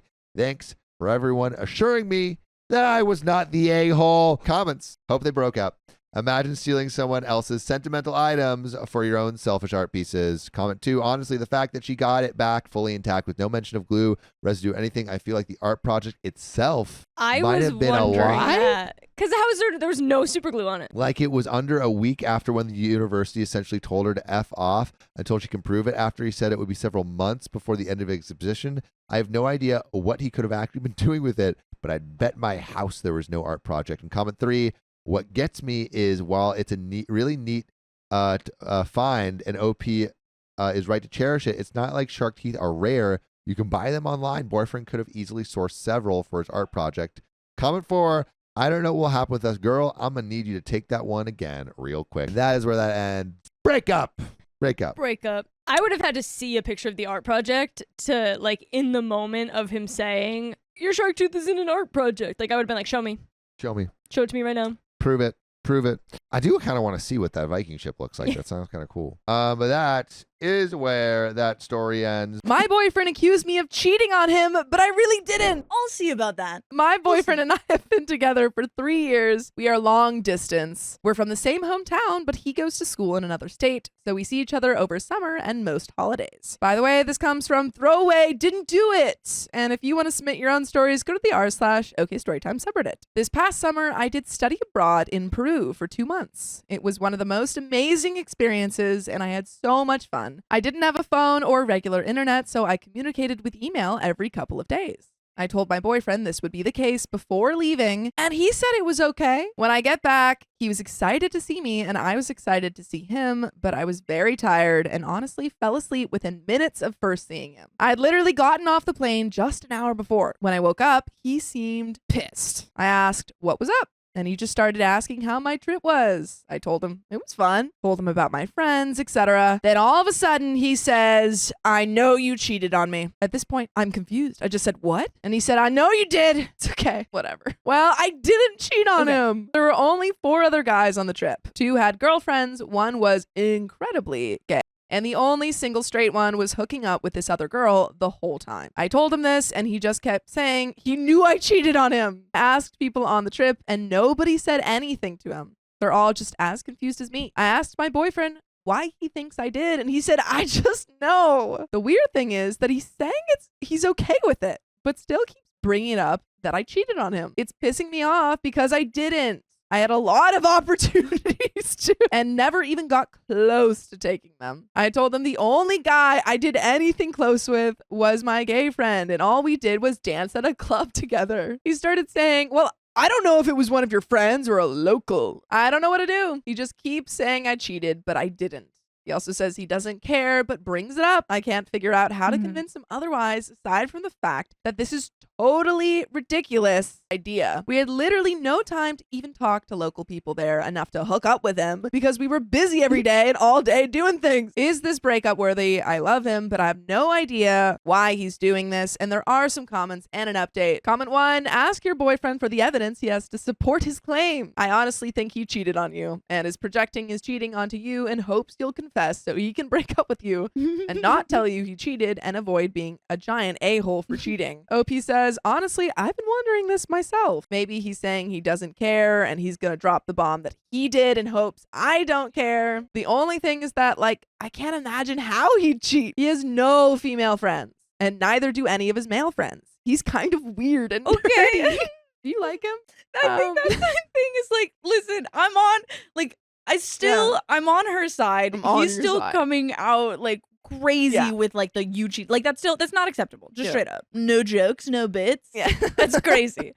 But it's also crazy to then be like, I don't know how he'd cheat. Yeah. He kind of sucks and is a loser. I'm like, all right. Comment 2, my guess he's very insecure. That he has heard/read all of the horror stories of couples going abroad and cheating on their SO the whole time, and he's projecting that insecurity on this situation. Comment 3, with the timing of him getting pissed, I think he snooped. I think he looked through your phone and saw something he thought was incriminating. Maybe it was a picture of someone with their shirt off. Maybe it was a text message he misinterpreted. Maybe it was something old. Maybe he found out that you deleted something or assumes you did. I think you should tell him that he may not care that you cheated, but you care an F of a lot that you've been accused of cheating when you didn't. Tell him you have no idea where this is coming from, but you're starting to think he just wants you off balance because he cheated. Give him a choice. Either you will have an honest and mature conversation about this, both about your cheating and about what he did when you weren't around, or you're done. OP says, he fell asleep with me, so I don't think he snooped. I'm pretty sure he was just mad that I had fallen asleep instead of sitting up and talking with him or whatever. I was just so tired. It is possible he woke up and snooped, and maybe I didn't wake up, but I didn't even bring my phone with me, so anything on my phone and computer is before I even left. I'm gonna double check to see if there's anything funny in my messages though, and there is an update.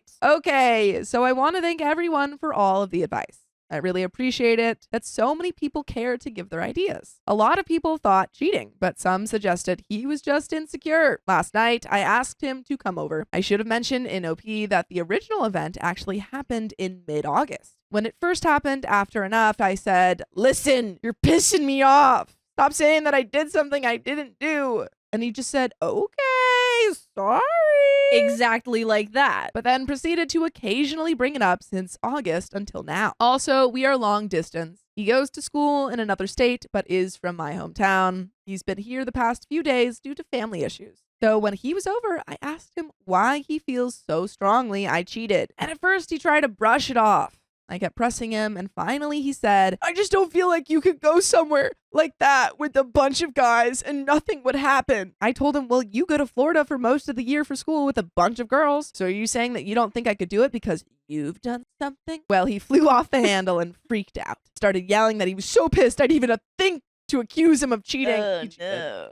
Oh, no. That he never had and never will. That I knew about any time a girl came onto him too strong because he'd tell me about it, which is true. I just sat there and watched him and then finally asked, well, how is it ridiculous for me to ask you that, but you think it's ridiculous that I even argue that I never cheated? He just said that he knows me and he knows what I do. Finally, I just got pissed and said that if he can't trust me and thinks so lowly of me, we probably shouldn't be together. He started going off and saying, see, I knew you cheated. I got fed up with the crazy and told him to go. He asked if I was breaking up with him, and I said no, because I figured if I said yes, he wouldn't leave. But I felt pretty sure that's what I wanted to do. After he left, he called up his brother, who I am sometimes close to, and told him the story. He was surprised by how crazy he was, but also told me that my boyfriend's last girlfriend, his first, had cheated on him, so he probably just thinks that of everyone now. He told me that my boyfriend has some massive anger issues. Okay. Well, why did you never hear about this if you're sometimes close with his brother? He also told me about a bunch of other crazy things my boyfriend has done, including running away from home as a 20-year-old when he didn't get his way. Is it running away from home if you're 20? Cussing out his mom and telling her to pass away. Oh my goodness. Oh. When she took his brother's side over a petty argument, etc.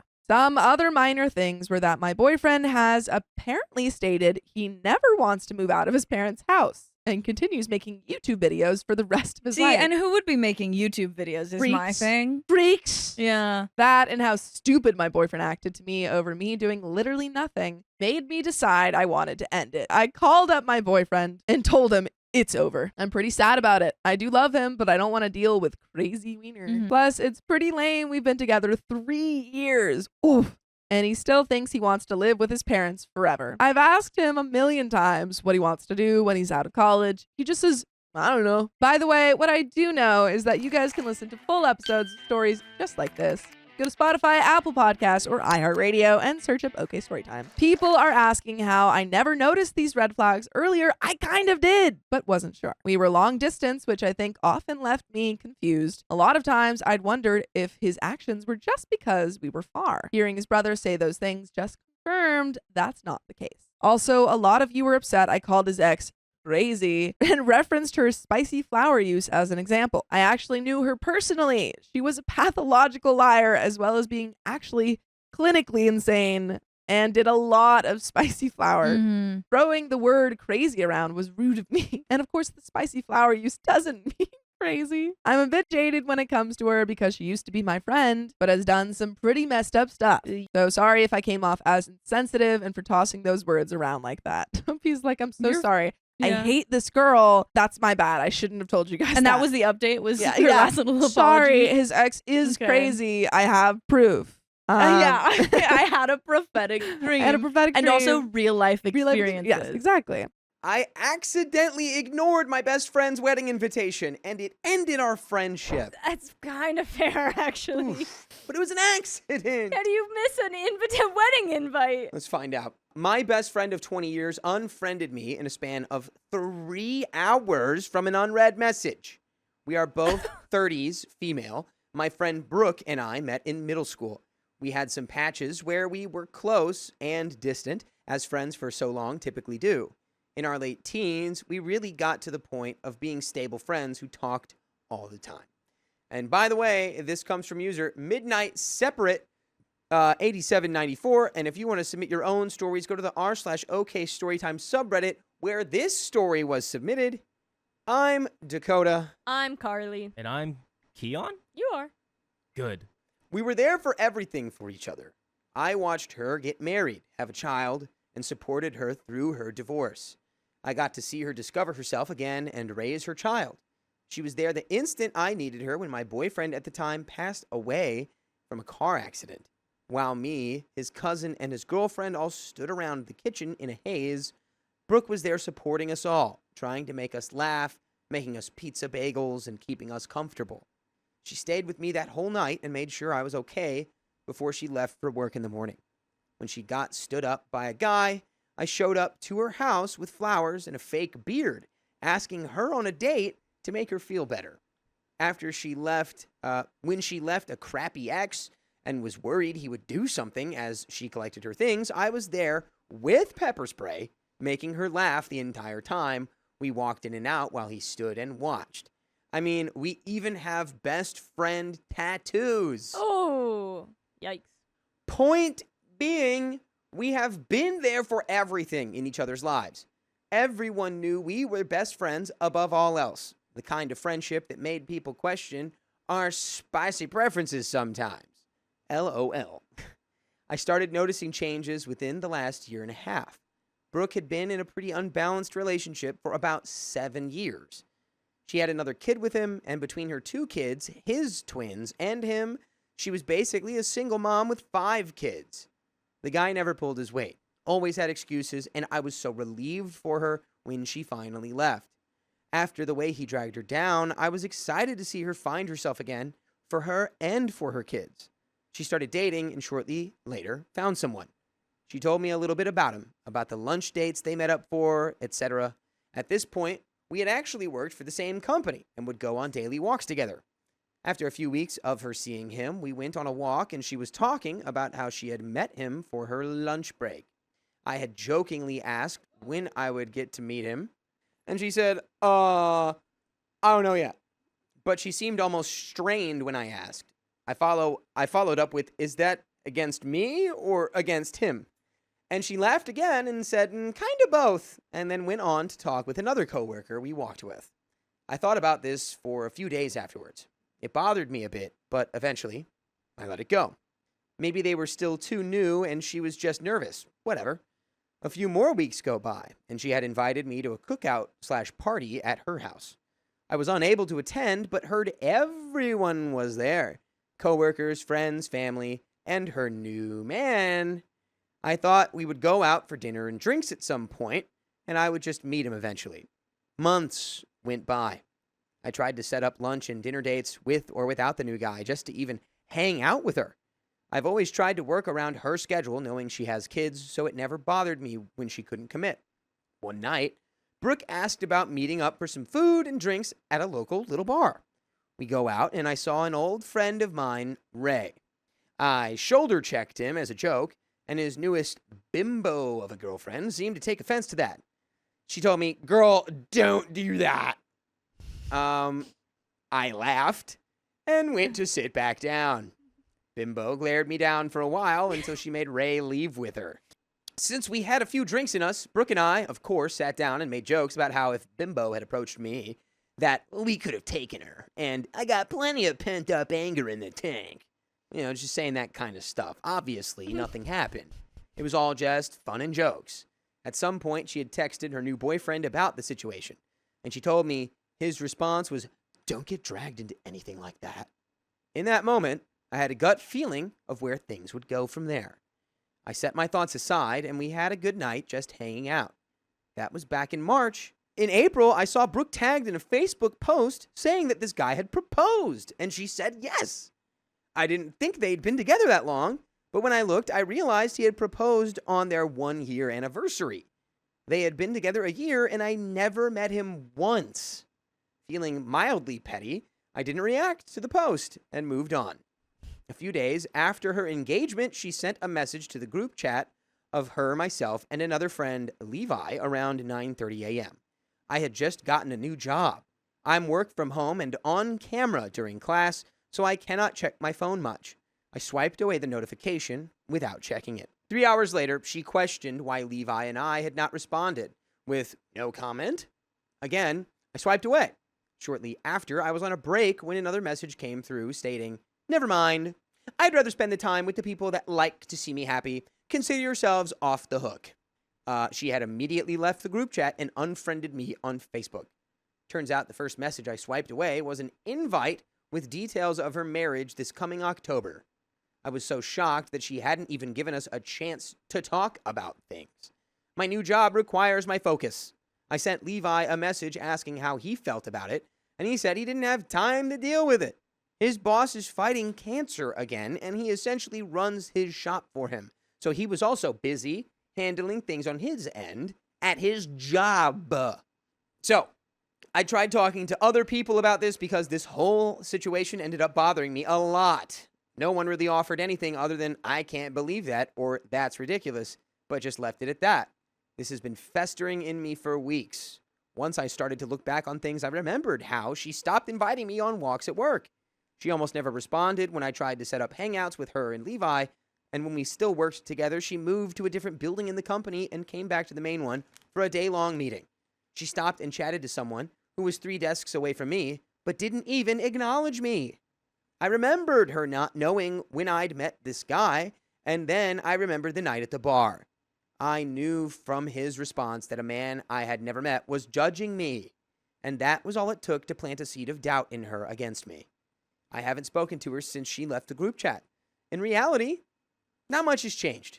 She was barely talking to me as it was, so now I just get a few less memes or funny videos throughout the day. I'm usually an it is what it is kind of person, and didn't want to let this bother me, but it has been. Since I have no one to talk to about it, I ended up crying to myself a few times over it. This ended up bothering me more, knowing that she probably hasn't had a second thought about me since. I had to think that deep down, I'm still grieving the loss of a friendship. Just writing the few memories I did for this post made me tear up. This is someone I trusted with everything I had. Someone that was supposed to always be my side. And by the way, the full episodes with stories just like this one will always be at your side, as long as you have Spotify or iHeartRadio or Apple Podcasts or your favorite podcast platform. Just search OK Storytime and you can listen to the full archive. It's over 72 days long. It sucks that your friend sort of quit your friendship without you realizing it. But like, you know, yeah, I mean, it's gonna suck still, but she gave up on you so easily. Yeah. He planted like one little seed of, I mean, he could have been saying a lot more. Yeah, about I'm you, sure he but- was. But her response is sending you a text during business hours and then being like 3 hours, too long. Sorry, so too bad, so sad. Blocking you on everything and never talking to you again. It's insane. Part of me wanted to have a mature sit-down talk with her. Another part of me wanted to yell and argue. Like, are we really about to throw out 20 years of friendship for what? Has she outgrown me, or does she feel I'm too immature? It's been baffling me for weeks. I've felt angry and sad, but I'm to the point that I'm just letting it go now. If you made it this far, thanks for hearing me out. I'm not even sure what I'm looking for with this post. Probably just closure of some kind. Yeah. But it's fine. It's okay to move on from this. You did nothing wrong. You'll always have the memories. It's time to move on. You can have more good times with different people. Maybe I'm just looking for advice or just needing to vent, I guess, but that is the end. Yeah. Yeah. And I hope whatever advice you take away from this is positive. Yeah. Yeah. You And know, then it's not your fault. she quit your friendship because of her now husband. And Yeah. you know what? Funny enough, I told him, you know what? You just take that energy that you were putting into them, that was very positive, put it to something that you love, some people that you love, anything that you find happy, put that energy into that and distract yourself. Because I know it's a friend breakup. Yeah. Friend breakups suck, Hurts just like does. a relationship one. if not more. Yeah. You know? It certainly can. 20 years.